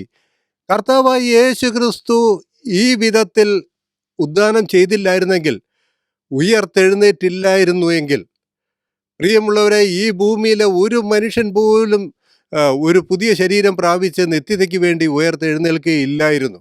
അപ്പോൾ കർത്താവിൻ്റെ ഭൂമിയിലേക്കുള്ള വരവ്, മനുഷ്യാവതാരത്തിൻ്റെ ഉദ്ദേശത്തിൽ മറ്റൊരു കാര്യം എന്താണെന്ന് ചോദിച്ചാൽ നമ്മൾ എന്തു പറയും? എനിക്കും നിങ്ങൾക്കും പുനരുദ്ധാന ശരീരം തരാൻ വേണ്ടിയാണ് യേശു ക്രിസ്തു ഈ ലോകത്തിലേക്ക് വന്നത് എന്ന് പറയും. അപ്പോൾ അതിനു വേണ്ടിയാണ് കർത്താവായ യേശു ക്രിസ്തു വന്നത്. അതുപോലെ തന്നെ മനുഷ്യൻ്റെ പാപത്തിൻ്റെ പരിഹാരത്തിനും കൂടിയാണ് വന്നതെന്ന് നമുക്ക് കാണാനായിട്ട് പറ്റും. അതിൻ്റെ 22-ാം വാക്യത്തിൽ ഇങ്ങനെ വായിക്കുന്നു, ആദാമിൽ എല്ലാവരും മരിക്കുന്നത് പോലെ ക്രിസ്തുവിൽ എല്ലാവരും ജീവിപ്പിക്കപ്പെടും. ആദാമിൽ എല്ലാവരും മരിക്കുന്ന പോലെ. ആദാമിൽ എല്ലാവരും മരിക്കുമോ? ചിന്തിച്ചിട്ടുണ്ടോ? എല്ലാവരും, ആദാമിൽ എല്ലാവരും മരിക്കുമോ? ആദാമ്യ കുലം മുഴുവൻ മരിക്കുമോ? എബ്രായ ലേഖനം 9-ാം അധ്യായത്തിൻ്റെ 27-ാം വാക്യം നമുക്ക് എല്ലാവർക്കും അറിയാം. ഒരിക്കൽ മരണവും പിന്നെ ന്യായവിധിയും മനുഷ്യർക്ക് നിയമിച്ചിരിക്കയാൽ, അല്ലേ? ഒരിക്കൽ മരണവും പിന്നെ ന്യായവിധിയും. അപ്പോൾ മരണം സുനിശ്ചിതമല്ലേ? ആണ്. ഇവിടെ എന്താ പറഞ്ഞ? ആദാമിൽ എല്ലാവരും മരിക്കുന്നത് പോലെ എന്നല്ലേ പറഞ്ഞേ? ശരിയാണ്. എന്നാൽ ഞാൻ നിങ്ങളോട് പറയട്ടെ, ഈ ആദാമിൽ മരിക്കുന്ന ആ മരണത്തിൻ്റെ പങ്കാളികളല്ല നമ്മൾ. ആ മരണത്തിലൂടെ കടന്നു പോവുകയില്ല എന്ന് വിശ്വസിക്കുന്ന ഒരാളാണ് ഞാൻ. മരിച്ചാൽ മരിച്ചോട്ടെ കേട്ടോ, എനിക്ക് വിരോധമൊന്നുമില്ല. ഇപ്പം ഞാൻ പറയുന്നത്, ഇന്ന് ഒരു അറ്റാക്ക് വന്ന് മരിച്ചു, ഞാനങ്ങ് മരിച്ചു പോവുകയാണെങ്കിൽ എനിക്ക് വിരോധമൊന്നുമില്ല. പക്ഷേ ഒരു കാര്യമുണ്ട്. ഇന്ന് എൻ്റെ കർത്താവായ യേശു ക്രിസ്തുവിൻ്റെ കാഹളധ്വനി കേട്ടാൽ, കർത്താവിൻ്റെ ഗംഭീര സ്വരം കേട്ടാൽ ഞാൻ മരിക്കുകയില്ല, നിങ്ങളും മരിക്കുകയില്ല. ക്രിസ്തുവിലാണോ നിങ്ങൾ? ആണെങ്കിൽ ആദാമിൻ്റെ മരണമെന്ന ശാപം നിങ്ങളെ സംബന്ധിച്ച് ഇന്ന് കർത്താവ് വന്നാൽ നിങ്ങളെ സംബന്ധിച്ച് നീങ്ങിപ്പോയിരിക്കും. അപ്പോൾ ഇവിടെ പറയുന്നതായിരിക്കുന്ന വാക്ക് എബ്രായ ലേഖനം 9:7, ഒരിക്കൽ മരണവും പിന്നെ ന്യായവിധിയും മനുഷ്യർക്ക് നിയമിച്ചിരിക്കയാൽ. അതൊരു നിയമനമാണ്. പക്ഷേ ക്രിസ്തുവിൽ ജീവിക്കുന്ന ഒരു മനുഷ്യൻ കർത്താവിൻ്റെ ശബ്ദം കേട്ടാൽ അവൻ മരണത്തിന് വിധേയപ്പെട്ടവനല്ല, മരിക്കുകയില്ല, രൂപാന്തരപ്പെടും. അപ്പോസ്തലനായിരിക്കുന്ന പൗലോസിൻ്റെ പ്രത്യാശ, എന്തോരു വലിയ പ്രത്യാശയാണ് പൗലോസിന്. പൗലോസ് പറഞ്ഞു, ഞങ്ങൾ ഈ ശരീരം ഉരിഞ്ഞ് കളയണമെന്നല്ല. 2 കൊരിന്ത്യർ ലേഖനം 5-ാം അധ്യായത്തിൽ അറിയാമല്ലോ, ഈ ശരീരം, ഈ വസ്ത്രം, ശരീരം എന്ന് പറയുന്ന ശരീരം എന്ന് പറയുന്നതിനെയാണ് വസ്ത്രം എന്ന് അവിടെ സംഭവം ചെയ്തിരിക്കുന്നത്. ഈ വസ്ത്രം ഉരിഞ്ഞു മാറ്റി കളയണമെന്നല്ല ഞങ്ങളുടെ ആഗ്രഹം. പൗലോസ് പറയാം, ഞങ്ങളുടെ ആഗ്രഹം അതല്ല, പിന്നെ എന്താ ഞങ്ങളുടെ ആഗ്രഹം? ഞങ്ങളുടെ ആഗ്രഹം ഇതിൻ്റെ മീതെ ആ സ്വർഗീയ ശരീരം എന്ന വസ്ത്രം എടുത്ത് ധരിക്കണം. ഞാൻ ആ വാക്യത്തിലേക്കൊന്നും പോകുന്നില്ല. നിങ്ങൾക്കറിയാമല്ലോ, 2 കൊരിന്ത്യർ ലേഖനം 5-ാം അധ്യായത്തിൻ്റെ 1 മുതലുള്ളായിരിക്കുന്ന വാക്യങ്ങളാണ്. ഭൗമികമായ ഞങ്ങളുടെ കൂടാരം അഴിഞ്ഞു പോയാൽ കൈപ്പണിയല്ലാത്തതായി നിത്യഭവനമായ ഒരു കെട്ടിടം ഞങ്ങൾക്ക് സ്വർഗത്തിലുണ്ടെന്ന് ഞങ്ങൾ അറിയുന്നു എന്നൊക്കെ പറഞ്ഞിട്ട് ഇങ്ങനെ താഴേക്ക് വരുമ്പോൾ ഞങ്ങളുടെ ആഗ്രഹം മരിച്ചു തീരണമെന്നല്ല, മരിച്ചു പോകണമെന്നല്ല. ഇന്നലെ എൻ്റെ ഒരു പ്രിയ സഹോദരൻ എന്നോട് പറഞ്ഞു, പിന്നെ നമ്മൾ ഇനി എത്ര നാൾ ഉണ്ടാകും, മരിച്ചവരെവിടേക്കാണ് പോവുക, പറുദീസയിലേക്കാണോ ബ്രദറെ എന്ന് എന്നോട് ചോദിച്ചു. അപ്പം ഞാൻ പറഞ്ഞു, അച്ചായൻ എന്തിനാ മരണത്തെക്കുറിച്ച് ഖേദിക്കുന്നത്? അച്ചായൻ കർത്താവിൻ്റെ ശബ്ദം കേൾക്കുന്നവരെ ജീവിക്കും. ഞാൻ മരണത്തെ ആഗ്രഹിച്ച് കാത്തിരിക്കുന്നവനല്ല, ഞാൻ രൂപാന്തരത്തെ കാത്തിരിക്കുന്നവനാന്ന് പറഞ്ഞു. രൂപാന്തരത്തെ. ഈ ജീവനോടെ ഇരിക്കുമ്പോൾ തന്നെ എൻ്റെ കർത്താവിൻ്റെ ശരീരത്തോട് അനുരൂപമായ ശരീരം പ്രാപിച്ച് രൂപാന്തരപ്പെടണമെന്ന് പ്രതീക്ഷിക്കുന്ന ഒരു വ്യക്തി. ഞാനിത് പൊളിവാക്ക് പറയുന്നതല്ല, എൻ്റെ ഉള്ളിലെ ആഗ്രഹം, അത് മരിക്കാനുള്ള ആഗ്രഹമല്ല. പൗലോസിനും അതായിരുന്നു. ഞങ്ങൾക്ക് ഈ വസ്ത്രം ഉരിഞ്ഞ് കളഞ്ഞിട്ട് മറ്റൊന്ന് ധരിക്കാനല്ല, ഇതിൻ്റെ മീതേ മറ്റൊന്ന് ധരിക്കണമെന്ന് ഞങ്ങളുടെ ആഗ്രഹം എന്നാണ്. അപ്പോൾ ഇവിടെ പറഞ്ഞ ഈ വാക്യത്തിലേക്ക് നമുക്ക് തിരിച്ചു വരാം. അവിടെ എന്താ പറഞ്ഞത്? ആദാമിൽ എല്ലാവരും മരിക്കുന്ന പോലെ ക്രിസ്തുവിൽ എല്ലാവരും ജീവിപ്പിക്കപ്പെടും. എന്നാൽ ഞാനതാ പറഞ്ഞ, ആദാമിൽ എല്ലാവരും മരിക്കും, ശരി. ക്രിസ്തുവിനില്ലാത്തവരെല്ലാം, ക്രിസ്തുവിനെ അറിയാത്തവരെല്ലാം മരണത്തിലൂടെ കടന്നു പോകുമെന്ന് മാത്രമല്ല, അവരുടെ ആത്മാവും ദൈവത്തിൽ നിന്ന് വേർവിട്ട് നിത്യനാശത്തിലേക്ക് പോവും. എന്നാൽ ഇന്ന് ക്രിസ്തുവിലാണോ നിങ്ങൾ ക്രിസ്തുവിലേക്ക് ചേർക്കപ്പെട്ടവരാണോ? ആണെങ്കിൽ ഇന്ന് കർത്താവ് വന്നാൽ, എപ്പോൾ വരുമെന്ന് എനിക്കറിയില്ല, ഇന്ന് കർത്താവ് വന്നാൽ മരണം എന്ന നിയമം എന്നെ സംബന്ധിച്ച് നീങ്ങിപ്പോയിരിക്കും, നിങ്ങളെ സംബന്ധിച്ച് നീങ്ങിപ്പോയിരിക്കും. അപ്പോൾ ആദാമിൽ എല്ലാവരും മരിക്കുന്ന പോലെ എല്ലാവരും മരിക്കുകയില്ല. ഒരിക്കൽ മരണം ഒരിക്കൽ ന്യായവിധിയും എന്നുള്ളത് ഒരു പൊതു തത്വം. അത് ഇന്ന് ക്രിസ്തുവിൽ ജീവിച്ചിരിക്കുന്നവരെ സംബന്ധിച്ച് ചിലപ്പോൾ അത് സാധ്യമായി കൊള്ളണമെന്നില്ല. കർത്താവ് വരാൻ താമസിച്ചാൽ നമ്മൾ മരിക്കും കേട്ടോ, അതൊന്നും ഞാനില്ല എന്ന് പറയാം. കർത്താവ് വരാൻ താമസിക്കുക, നമ്മുടെ ആയുഷ്കാലത്ത് കർത്താവ് വന്നില്ലെങ്കിൽ നമ്മളും മരിക്കും. അതല്ല ഞാൻ പറയുന്നത്. വന്നാൽ നമ്മൾ ജീവനോടെ മുമ്പോട്ട് പോകുക, അല്ലെങ്കിൽ മരിക്കാതെ തന്നെ നമ്മൾ രൂപാന്തരപ്പെടും എന്നുള്ളതാണ് മനസ്സിലാക്കേണ്ടത്. പിന്നെ അതിൻ്റെ താഴത്തെ വാക്യം ഇവിടെ പറഞ്ഞത് മനസ്സിലാക്കുക, ആദാമിൽ എല്ലാവരും മരിക്കുന്ന പോലെ ക്രിസ്തുവിൽ എല്ലാവരും ജീവിപ്പിക്കപ്പെടും. എന്നിട്ട് പറയാണ്, അപ്പോൾ ക്രിസ്തു യേശു ലോകത്തിലേക്ക് വന്നത് തന്നെ എന്തിനാണെന്നാണ് ഞാൻ ആദ്യം പറഞ്ഞത്. കർത്താവ് ലോകത്തിലേക്ക് വന്നത് തന്നെ മനുഷ്യൻ മരണത്തിൽ നിന്ന് ഉയർത്തെഴുന്നേൽക്കേണ്ടതിന് അവർക്ക് പകരമായിട്ട് വന്നവനാണ്. അതിൻ്റെ സാദൃശ്യം, അല്ലെങ്കിൽ അതിൻ്റെ ഒന്നാമനായി തീരുവാൻ തക്കവണ്ണം കർത്താവ് മനുഷ്യകുലത്തിലേക്ക് വന്നത്, മനുഷ്യവേഷം ധരിച്ചത് ആ ക്രിസ്തുവിൽ ജീവൻ മനുഷ്യർക്ക് നൽകേണ്ടതിനാണ് എന്നാണ്. എന്നിട്ട് പറഞ്ഞു, പുനരുദ്ധാന നിരയെക്കുറിച്ച് താഴത്തെ വാക്യം പറഞ്ഞു. എന്താ പറഞ്ഞത്? ഓരോരുത്തരും, ഈ ഉയർത്തി നിൽക്കുന്നവർ ഓരോരുത്തരും താൻ്റെ നിരയിലത്രേ എന്ന് പറഞ്ഞു. ഓരോരുത്തർക്കും ഓരോ നിരയുണ്ടെന്ന് പറഞ്ഞു. എന്നിട്ട് പൗലോസ് പറയുകയാണ്, ആദ്യ ഫലം ക്രിസ്തു. അതിപ്പോൾ നമ്മൾ ചിന്തിച്ച കാര്യമല്ലേ, ആദ്യ ഫലം ക്രിസ്തു. അപ്പോൾ ക്രിസ്തു ആണ് ആദ്യമായിട്ട് ഇനി ഒരിക്കലും മരണത്തിലേക്ക് തിരിയാതെ വണ്ണം മരിച്ചവരിൽ നിന്ന് ഉയർത്തെഴുന്നേറ്റവൻ. അതിലാർക്കും തർക്കമില്ലല്ലോ. അതുകൊണ്ട് ഞാൻ അവിടെ അധികം നിലനിൽക്കുന്നില്ല. പിന്നെ ക്രിസ്തുവിനുള്ളവർ അവൻ്റെ വരവിങ്കൽ എന്നാണ്. പിന്നെ ക്രിസ്തുവിനുള്ളവർ അവൻ്റെ വരവിങ്കൽ. ഇതാരെക്കുറിച്ചാണ് പറഞ്ഞേ? നമ്മളെക്കുറിച്ചാണോ? ഒന്ന് ആലോചിക്കുക, നമ്മളെക്കുറിച്ചാണോ? ഇതും പൊതുപ്രമാണമാണ്. മനസ്സിലാകുന്നുണ്ടോ? പൊതുവായിരിക്കുന്ന ഒരു കാര്യമാണ് പറയുന്നത്. ക്രിസ്തുവിനുള്ളവർ അവൻ്റെ വരവിങ്കൽ. ഇവിടെ നമ്മളില്ല. ഞാൻ അത് പറയുമ്പോൾ ചിലപ്പോൾ നിങ്ങൾ ഈ മനുഷ്യൻ എന്താ ഈ പറയുന്നത് ചിലപ്പോൾ നിങ്ങൾ എന്നെക്കുറിച്ച് ചിന്തിക്കായിരിക്കും. നിങ്ങൾക്കത് മനസ്സിലാവും. ഞാൻ താഴേക്ക് പറയാം. അപ്പോൾ എന്നോട് നിങ്ങൾ ചോദിക്കുക, നമ്മളപ്പോൾ ക്രിസ്തുവിനുള്ളവരല്ലേ ബ്രദറെ? നമ്മൾ ക്രിസ്തുവിനുള്ളവരല്ലേ? ക്രിസ്തുവിനുള്ളവർ അവൻ്റെ വരവിങ്കിൽ നല്ല എഴുതിയിരിക്കുന്നത്. എൻ്റെ പ്രിയ സഹോദരന്മാരെ, ഇവിടെ പറയുന്നത് ഒരു പൊതുതത്വമാണ്. ഇത് എപ്പോൾ സംഭവിക്കുന്നതാ? ഈ ക്രിസ്തുവിനുള്ളവർ അവൻ്റെ വരവിങ്കൽ എന്ന് പറഞ്ഞിരിക്കുന്നത് എവിടെയാണ് പറഞ്ഞിരിക്കുന്നത്? നമുക്ക് വെളിപ്പാട് പുസ്തകം അതിൻ്റെ 20-ാം അധ്യായത്തിൻ്റെ 4-ഉം 5-ഉം വാക്യങ്ങൾ നമുക്കൊന്ന് വായിക്കാം. വെളിപ്പാട് പുസ്തകം 20-ാം അധ്യായത്തിൻ്റെ 4-ഉം 5-ഉം വാക്യം. ഞാൻ ന്യായാസനങ്ങളെ കണ്ടു, അവയിലിരിക്കുന്നവർക്ക് ന്യായവിധിയുടെ അധികാരം കൊടുത്തു. യേശുവിൻ്റെ സാക്ഷ്യവും ദൈവവചനവും നിമിത്തം തല ഛേദിക്കപ്പെട്ടവരും മൃഗത്തെയോ അതിൻ്റെ പ്രതിമയെയോ നമസ്കരിക്കാതിരുന്നവരും നെറ്റിയിലും കൈമേലും അതിൻ്റെ മുദ്ര കൈക്കൊള്ളാതിരുന്നവരുമായവരുടെ ആത്മാക്കളെയും ഞാൻ കണ്ടു. അവർ ജീവിച്ചു 1000 ആണ്ട് ക്രിസ്തുവിനോട് കൂടി വാണു.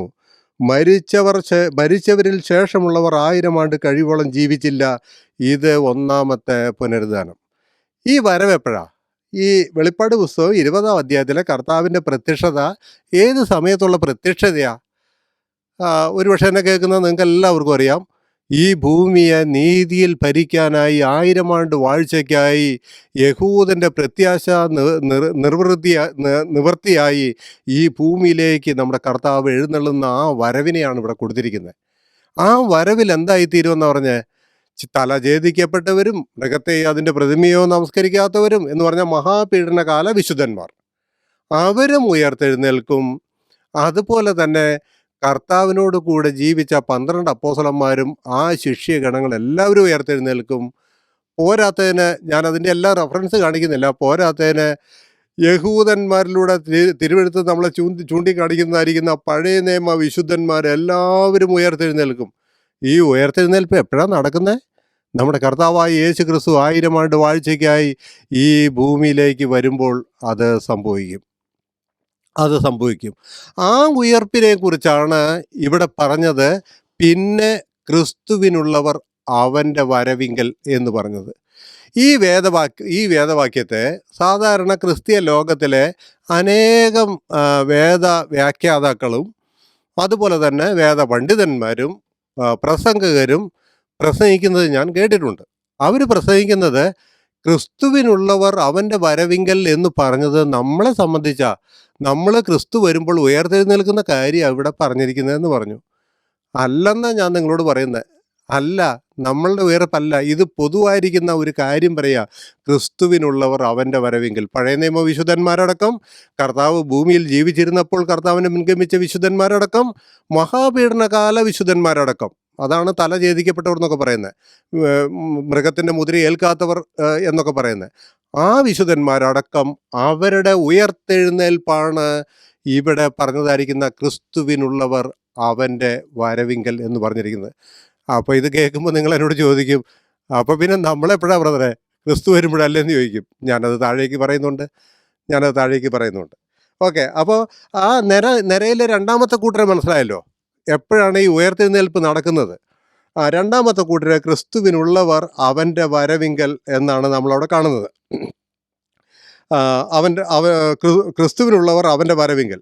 പിന്നെ മൂന്നാമതൊരു കൂട്ടരെ കുറിച്ച് പറഞ്ഞു. അതേതാണെന്നറിയാവോ? പിന്നെ അവസാനം എന്ന് പറഞ്ഞു. ആ വാക്കിൻ്റെ അർത്ഥം എന്താ? പിന്നെ അവസാനം എന്ന് പറഞ്ഞാൽ കർത്താവ് വന്നു, വിശുദ്ധന്മാർ ഉയർത്തെഴുന്നേറ്റു കഴിഞ്ഞപ്പോൾ പിന്നെ എല്ലാം അവസാനിച്ചു എന്നാണോ പറഞ്ഞതിൻ്റെ അർത്ഥം? അല്ല, അങ്ങനെയല്ല പറഞ്ഞേ. അവിടെ പറഞ്ഞതായിരിക്കുന്ന കാര്യം എന്താണെന്നറിയാവോ? ഈ വിശുദ്ധന്മാരുടെ ഉയർപ്പ് കഴിഞ്ഞതിന് ശേഷം പിന്നെ അവസാനം എന്ന് പറഞ്ഞാൽ പിന്നെ അവസാനത്തെ ഉയർത്തെഴുന്നേൽപ്പ് എന്നാണ് അവിടെ പറഞ്ഞിരിക്കുന്നത്. അത് നമ്മൾ മനസ്സിലാക്കണം. അത് വായിക്കുന്നത് എവിടെയാണ്? വെളിപ്പാട് പുസ്തകം 20-ാം അധ്യായത്തിൻ്റെ 12-ാം വാക്യത്തിലാണ്. വെളിപ്പാട് അതിൻ്റെ 20-ാം അധ്യായത്തിൻ്റെ 12-ാമത്തെ വാക്യം. അവിടെ നമ്മൾ വായിക്കുന്നത് എങ്ങനെയാണ്? മരിച്ചവർ ആബാലവൃദ്ധം. ഞാൻ എല്ലാ സന്ദർഭമല്ല നിങ്ങൾക്ക് അറിയാമല്ലോ. 11 മുതലുള്ള വാക്യം വായിക്കാം. ഞാൻ വലിയൊരു വെള്ള സിംഹാസനവും അതിലൊരുത്തൻ ഇരിക്കുന്നതും കണ്ടു. അവൻ്റെ സന്നദ്ധിയിൽ നിന്ന് ഭൂമിയും ആകാശവും ഓടിപ്പോയി, അവയെ പിന്നെ കണ്ടില്ല. മരിച്ചവർ ആബാലവൃദ്ധം സിംഹാസനത്തിന് മുമ്പിൽ നിൽക്കുന്നതും കണ്ടു. പുസ്തകങ്ങൾ തുറന്നു, ജീവൻ്റെ പുസ്തകം എന്ന മറ്റൊരു പുസ്തകവും തുറന്നു. പുസ്തകങ്ങളിൽ എഴുതിയിരുന്നതിന് ഒത്തവണ്ണം മരിച്ചവർക്ക് അവരവരുടെ പ്രവൃത്തികൾക്കടുത്ത ന്യായവിധി ഉണ്ടായി. അപ്പോൾ ഇവിടെ പറയുന്നതായിരിക്കുന്ന പുനരുദ്ധാനത്തെക്കുറിച്ചാണ് പിന്നെ അവസാനം എന്ന് പറഞ്ഞാൽ 1000 ആണ്ട് എന്ത് സംഭവിക്കും അതിനെക്കുറിച്ച് താഴേക്ക് ഇതേ വാക്യത്തിൻ്റെ താഴേക്ക് പറയുന്നുണ്ട്. പൗലോസ് അപ്പോസ്തലൻ വ്യക്തമാക്കുന്നുണ്ട്. പിന്നെ അവസാനം എന്ന് പറഞ്ഞാൽ അവസാനത്തെ പുനരുദ്ധാനം. ഈ അവസാനത്തെ പുനരുദ്ധാനത്തിന് മുമ്പ് എന്ത് സംഭവിക്കണം എന്നുള്ളതായിരിക്കുന്ന കാര്യം ഇവിടെ പറഞ്ഞിട്ടുണ്ട്. ഞാനത് താഴേക്ക് പറയുന്നതാണ്. അപ്പോൾ അവസാനത്തെ പുനരുദ്ധാനം എന്ന് പറഞ്ഞാൽ സകല ഭൂവാസികളും ആദാം മുതൽ കർത്താവ് അവസാനത്തെ മനുഷ്യൻ വരെ, അവൻ ആരാണോ അവൻ വരെ മരിച്ചവരാബാലവൃദ്ധം, ബാലന്മാർ മുതൽ വൃദ്ധന്മാർ വരെ. അവിടുന്ന് ഒരു കാര്യം മനസ്സിലാക്കാമല്ലോ, അവിടെ ശിശുക്കളില്ല. അല്ലെങ്കിൽ പിന്നെ ശിശുക്കൾ മുതൽ എന്ന് പറയണ്ടേ? അവിടെ ശിശുക്കളില്ല. ശിശുക്കൾ അങ്ങോട്ട് പോയി, ശിശുക്കൾ ഉയർത്തെഴുന്നേൽക്കില്ലേ? എൻ്റെ പ്രിയമുള്ളവരെ, അതുകൊണ്ടാണ് ഞാൻ പറയുന്നത്, ഞാൻ സാധാരണ അതിനെക്കുറിച്ച് പറയാറുണ്ട്, ഒരു ശിശു പോലും ന്യായവിധിയിലാകപ്പെടുകയില്ല. ഒരു ശിശു പോലും, തിരിച്ചറിവാകാത്ത ഒരു ശിശു പോലും, അതിന് പിന്നെ ആരുടെ മക്കളായിക്കോട്ടെ, അത് ഏത് മതസ്ഥൻ്റെ മക്കളായിക്കോട്ടെ, ഏത് വിശ്വാസത്തിൻ്റെ കീഴിലുള്ളവരായിക്കോട്ടെ, ശിശുക്കൾ, തിരിച്ചറിവാകാത്ത ശിശുക്കൾ ആരും ന്യായവിധിയിലാകപ്പെടുകയില്ല. എന്താ കാരണം? ആദാമ്യ പാപം രണ്ടാമത്തെ ആദാമായിരിക്കുന്ന യേശു ക്രിസ്തു കാൽവരി കുരിശിൽ പരിഹരിച്ചു. ആദാമ്യ പാപത്തിൻ്റെ ശിക്ഷ കൊണ്ടാണ് മനുഷ്യകുലം മുഴുവൻ പാപത്തിന് അധീനരായി തീർന്നതും മരിക്കുന്നതും ദൈവത്തോട് വേർപെടുന്നതും. എന്നാൽ ഒടുക്കത്തെ ആദാം എന്ന കൊരിന്ത്യർ ലേഖനത്തിൽ നമ്മൾ കർത്താവിനെ കുറിച്ച് വായിക്കുന്നുണ്ട്. ആ ഒടുക്കത്തെ ആദാം വന്നത് എന്തിനാണെന്നറിയാമോ? അത് നമ്മുടെ കർത്താവായ യേശു ക്രിസ്തുവാണ്. ഒന്നാമത്തെ ആദാമിൻ്റെ പാപശിക്ഷ മനുഷ്യകുലത്തിൽ നിന്ന് നീക്കിക്കളയാനാണ്. നമ്മുടെ കർത്താവിൻ്റെ മരണത്തോടെ സകല ആദാമ്യ പാപത്തിനും പരിഹാരം വരുത്തി എന്നുള്ളതാണ്. ശരിക്കും അതിൻ്റെ ഗുണഭോക്താക്കൾ ആരാണ് എന്ന് ചോദിച്ചാൽ നമുക്കൊന്ന് പറയാം, അത് ശിശുക്കളാണ്. അത് ഏത് വർഗത്തിൽപ്പെട്ടവരുടെയും ശിശുക്കളാണ്, തിരിച്ചറിവാകാത്ത ശിശുക്കൾ. അപ്പോൾ പിന്നെ നമ്മളെന്താ ശിക്ഷ അനുഭവിക്കുന്നത്? കർത്താവിൻ്റെ പാപപരിഹാര ശിക്ഷ യേശുക്രിസ്തുവിനെ വിശ്വസിക്കാത്ത, പ്രായപൂർത്തിയായ, വിവേകം പ്രാപിച്ച അവർ പ്രാപിക്കുന്നില്ലേ എന്ന് നിങ്ങൾ ചോദിക്കാം. അതെന്തുകൊണ്ടാ? ഓരോരുത്തരും ഇവിടെ വായിച്ചെന്തെന്നാ, ഓരോരുത്തരും താൻ ചെയ്ത പ്രവർത്തികൾക്കടുത്ത് ന്യായവിധി ഉണ്ടായിന്ന. എന്തിനാ ന്യായവിധി കൊടുക്കുന്നത്? മുതിർന്ന മനുഷ്യരെ, ഈ ആബാലവൃദ്ധം എല്ലാവരും വെള്ളസിംഹാസനത്തിൻ്റെ മുമ്പിലേക്ക് വരുന്നതിനാ? അവൻ്റെ പ്രവർത്തികൾക്കടുത്ത ന്യായവിധിയാ, അല്ലാതെ ആദാമ്യ പാപത്തിൻ്റെ ശിക്ഷയല്ല അനുഭവിക്കുന്നത്. കാര്യം മനസ്സിലാകുന്നുണ്ട്. ആദാമ്യ പാപത്തിൻ്റെ ശിക്ഷ രണ്ടാമത്തെ ആദാമായിരിക്കുന്ന യേശു ക്രിസ്തു പരിഹരിച്ചു. ഈ പറയുന്നതായിരിക്കുന്ന കാര്യം എന്താണെന്ന് വെച്ച് കഴിഞ്ഞാൽ, മനുഷ്യൻ പ്രായപൂർത്തിയായതിനു ശേഷം, നന്മയും തിന്മയും തിരിച്ചറിവായതിനു ശേഷം അവൻ തിന്മ തിരഞ്ഞെടുക്കുന്നു, നന്മയെ മനഃപൂർവ്വം തള്ളിക്കളയുന്നു. ഇതിൻ്റെ ശിക്ഷയാ അന്ത്യന്യായവിധിയെങ്കിൽ ആബാലവൃദ്ധം പേര് പ്രാപിക്കുന്നത്. അതുകൊണ്ട് അവിടെ ശിശുക്കൾ വരാത്തത്. അതുകൊണ്ടാണ് ഞാൻ പറയുന്നത്, ഏത് ശിശുവും മരിച്ചാൽ കർത്താവിനോട് കൂടെ സ്വർഗത്തിൽ പോകും എന്ന് ഞാൻ പറയുന്നത്. അപ്പോൾ ഈ നമ്മൾ വായിച്ച ആ വേദഭാഗം ശ്രദ്ധിക്കുക. അവിടെ പറഞ്ഞ എന്താണ്? ഇവിടെ പറഞ്ഞത് എന്താണ്? പിന്നെ അവസാനം, അതായത് ആദ്യഫലം ക്രിസ്തു, പിന്നെ ക്രിസ്തുവിനുള്ളവർ അവൻ്റെ വരവെങ്കിൽ അതാരാണെന്ന് നിങ്ങൾക്ക് മനസ്സിലായി. പിന്നെ അവസാനം എന്ന് പറയുന്നത് ആരെക്കുറിച്ചാണെന്നും നിങ്ങൾക്ക് ബോധ്യമായി എന്ന് ഞാൻ വിചാരിക്കുന്നു. ലോകത്തിലുള്ളായിരിക്കുന്ന സകല മനുഷ്യകുലവും യേശു ക്രിസ്തുവിൻ്റെ അടുക്കിലേക്ക്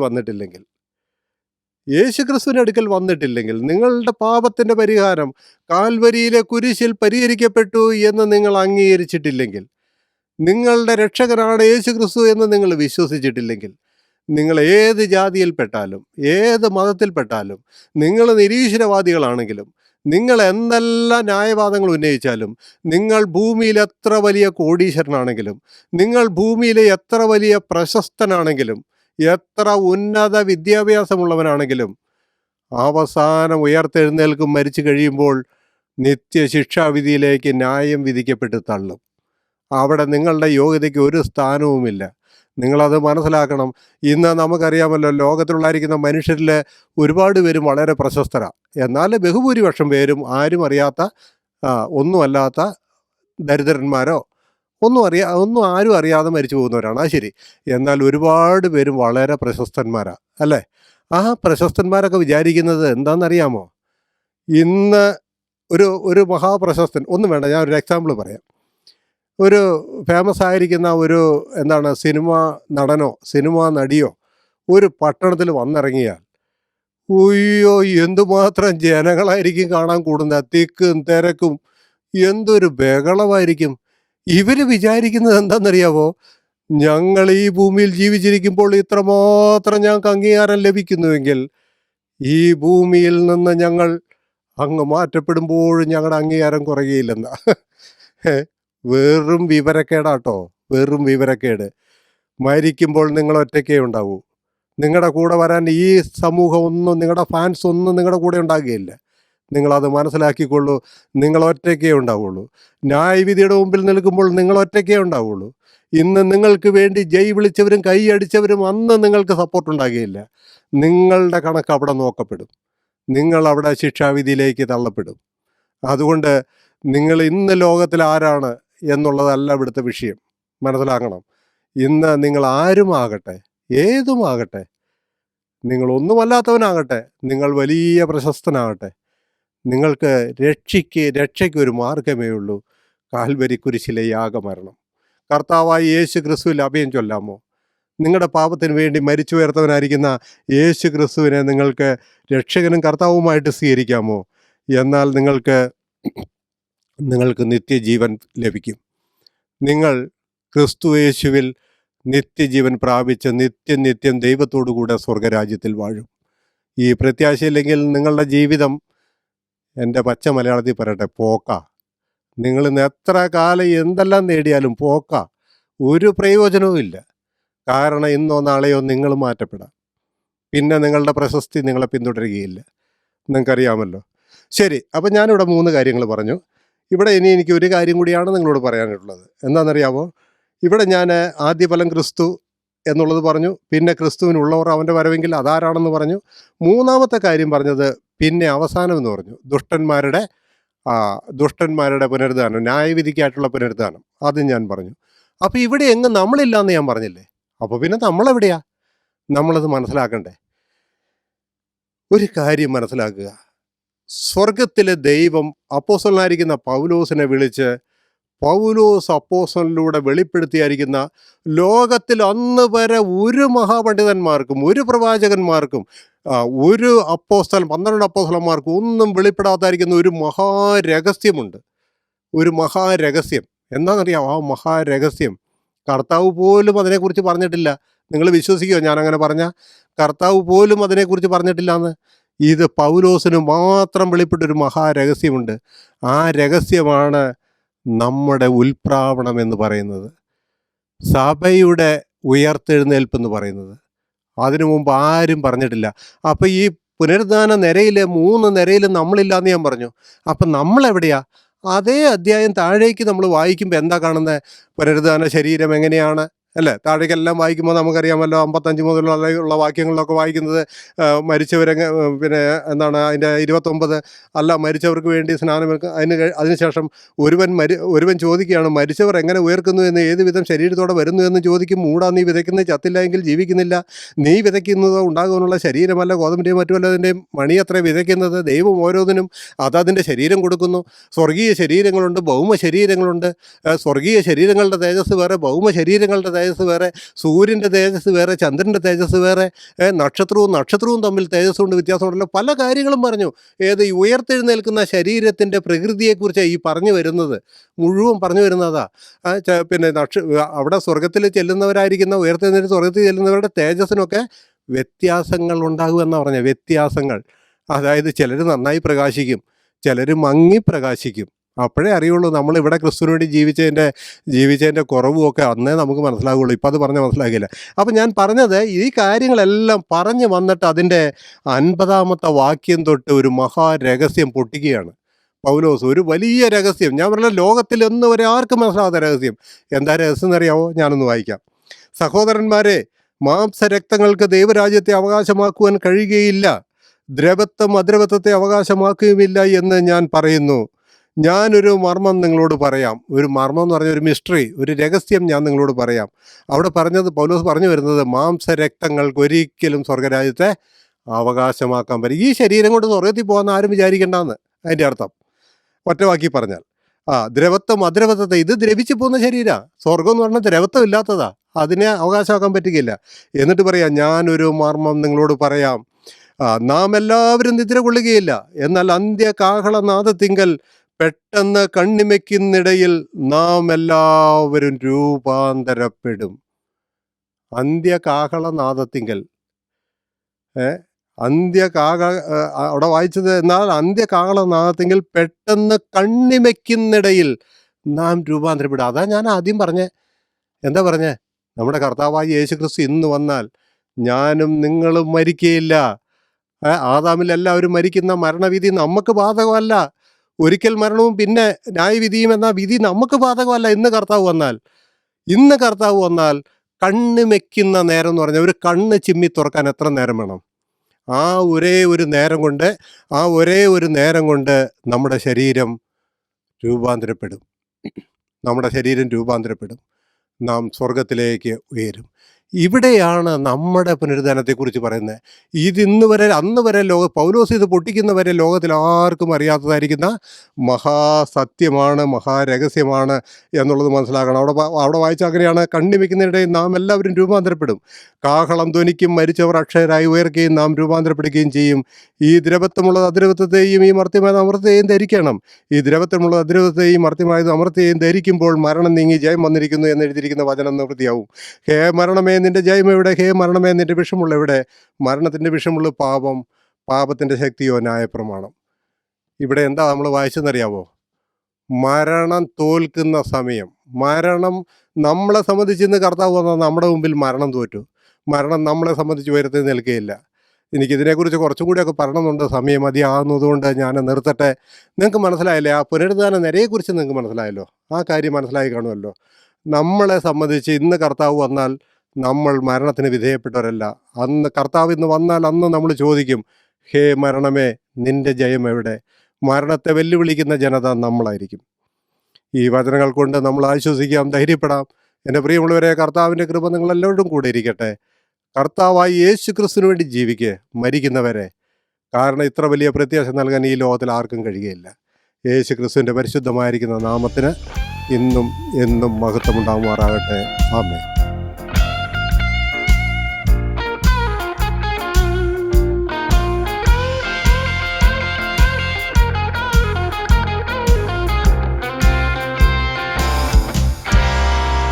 കർത്തൃകാഹളം യുഗാന്ത്യകാലത്തിൽ ധ്വനിക്കുമ്പോൾ നിത്യമാം പ്രഭാത ശോഭിതത്തിനാൾ പാർത്തലേ രക്ഷപ്പെട്ടോരക്കരെ കൂടിയാകാശം പേർ വിളിക്കും നേരം കാണും.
നമുക്ക് പ്രാർത്ഥിക്കാം.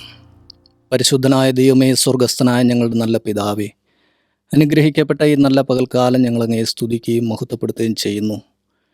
ഈ ചൂടേറിയ മരുഭൂമിയിൽ ഞങ്ങൾക്കൊരു സഹായവും കൂടെ കർത്താവോട് നൽകിയതിനായി സ്തോത്രം ചെയ്യുന്നു. ഈ ആരാധനയുടെ ആരംഭം മുതൽ ദൈവത്തിൻ്റെ വലിയ സാന്നിധ്യം ഞങ്ങളുടെ മധ്യത്തിലുള്ളതിനായി ഞങ്ങളങ്ങേ വാഴ്ത്തുകയാണ്. ഗാനങ്ങളിലൂടെ ദൈവത്തെ സ്തുതിപ്പാൻ കർത്താവോട് ഇടയാക്കിയല്ലോ. ദൈവവചനം ധ്യാനിക്കുവാൻ കർത്താവോട് ഇടയാക്കിയല്ലോ. നല്ല വചനങ്ങളെ അവിടുന്ന് കേൾപ്പിച്ചതിനായി ഞങ്ങളങ്ങേ സ്തുതിക്കുകയാണ്. കർത്താവെ, വചനങ്ങൾ കേട്ട എല്ലാ പ്രിയപ്പെട്ടവരെയും അവിടുത്തെ കരങ്ങളിൽ ഞങ്ങൾ ഏൽപ്പിച്ച് പ്രാർത്ഥിക്കുന്നു. വരുംകാല ജീവിതത്തിൽ അവരുടെ ജീവിതത്തിൽ അത് അനുഗ്രഹമായി തീരുവാൻ കർത്താവ് ഇടയാക്കണം എന്ന് ഞങ്ങളങ്ങോട് പ്രാർത്ഥിക്കുന്നു. കർത്താവെ, ലോകം അതിൻ്റെ അന്ത്യത്തിലേക്ക് മാറ്റപ്പെട്ടുകൊണ്ടിരിക്കുമ്പോൾ അത് കർത്താവിൻ്റെ വരവിനെ ലക്ഷ്യമാക്കി ഒരുങ്ങിപ്പാർക്കുവാൻ ഓരോ പ്രിയപ്പെട്ടവരെയും ദൈവമോട് സഹായിക്കണമെന്ന് പ്രാർത്ഥിക്കുന്നു. ഈ സഭായോഗത്തിൽ പങ്കെടുത്ത എല്ലാവരെയും ഞങ്ങൾ അവിടുത്തെ കരങ്ങളിൽ ഏൽപ്പിക്കുന്നു. അവിടുത്തെ കൃപ കൊണ്ട് അവിടുന്ന് നിറയ്ക്കുമാറാകണമെന്ന് പ്രാർത്ഥിക്കുന്നു. അവരുടെ ജീവിതത്തിൻ്റെ ഏത് പ്രതിസന്ധി ഘട്ടങ്ങളിലും ദൈവിക സമാധാനം കൊണ്ട് ദൈവമോട് നിറയ്ക്കണമെന്ന് പ്രാർത്ഥിക്കുന്നു. കർത്താവെ, അവർ ക്ഷീണിച്ചു പോകാതെ തളർന്നു പോകാതെ ദൈവകൃപയിൽ നിറഞ്ഞവരായി ആത്മശക്തിയിൽ നിറഞ്ഞവരായി ജീവിക്കുവാൻ പ്രിയപ്പെട്ടവരെല്ലാം ദൈവമോട് സഹായിക്കണം. അതിനായി ഞങ്ങൾ ദൈവത്തോട് പ്രാർത്ഥിക്കുന്നു. ഇന്ന് പകലിലെ ശുശ്രൂഷകളെല്ലാം ദൈവമോടൊന്ന് മാനിച്ച് അനുഗ്രഹിച്ചതിനായി സ്തോത്രം ചെയ്യുന്നു. സകല മാനവും മഹത്വവും കർത്താവിന് അർപ്പിക്കുന്നു. പ്രാർത്ഥന കേട്ടതിനായി സ്തോത്രം, യേശുവിൻ നാമത്തിൽ പിതാവേ, ആമേൻ.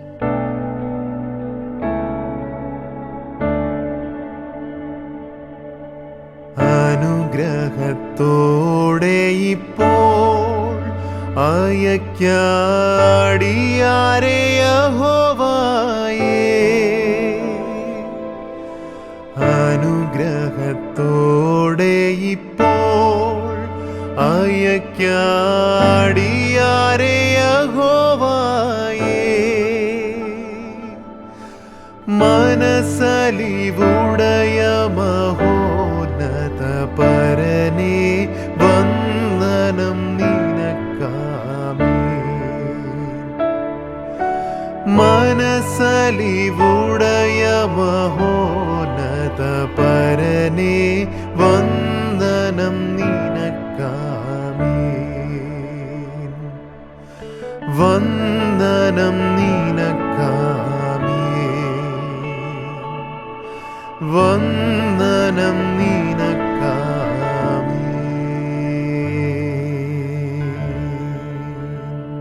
പിതാവായ ദൈവത്തിൻ്റെ സ്നേഹം, പുത്രൻ്റെ കൃപ, പരിശുദ്ധാത്മാവിൻ്റെ കൂട്ടായ്മ അടികളോട് വടികളോർത്ത് പ്രാർത്ഥിച്ച എല്ലാ വിഷയങ്ങളുടെ മേലും, വിശേഷാൽ ദ ഗേറ്റ് മിനിസ്ട്രീസിൻ്റെ എല്ലാ പ്രവർത്തനങ്ങളുടെ മേലും, ഹല്ലേലൂയ, ലോകം പാടുള്ള സകല വിശുദ്ധന്മാരുടെ മേലും ഇപ്പോഴെപ്പോഴും കർത്താവിൻ്റെ വരവ് വരെയും എന്നും എന്നേക്കും ഉണ്ടായിരിക്കുമാറാകട്ടെ.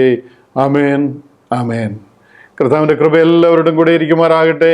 ഒരാഴ്ച വട്ടം കൂടെ കർത്താവിൻ്റെ കൃപയിൽ നടക്കുവാൻ വേണ്ടുന്ന എല്ലാ അനുഗ്രഹങ്ങളും ദൈവം പകരട്ടെ. കരം പിടിച്ച് കർത്താവ് വഴി നടത്തട്ടെ. അനുഗ്രഹത്തോടെ അടുത്ത ആഴ്ചയിൽ കൂടി വരും വരെയും അവിടുത്തെ വിരിക്കപ്പെട്ട ചിറകിൻ്റെ സാന്നിധ്യത്തിൽ നമ്മളെ മറയ്ക്കട്ടെ എന്ന് പ്രാർത്ഥിക്കുന്നു, അനുഗ്രഹിക്കുന്നു. Maranatha, grace B with you.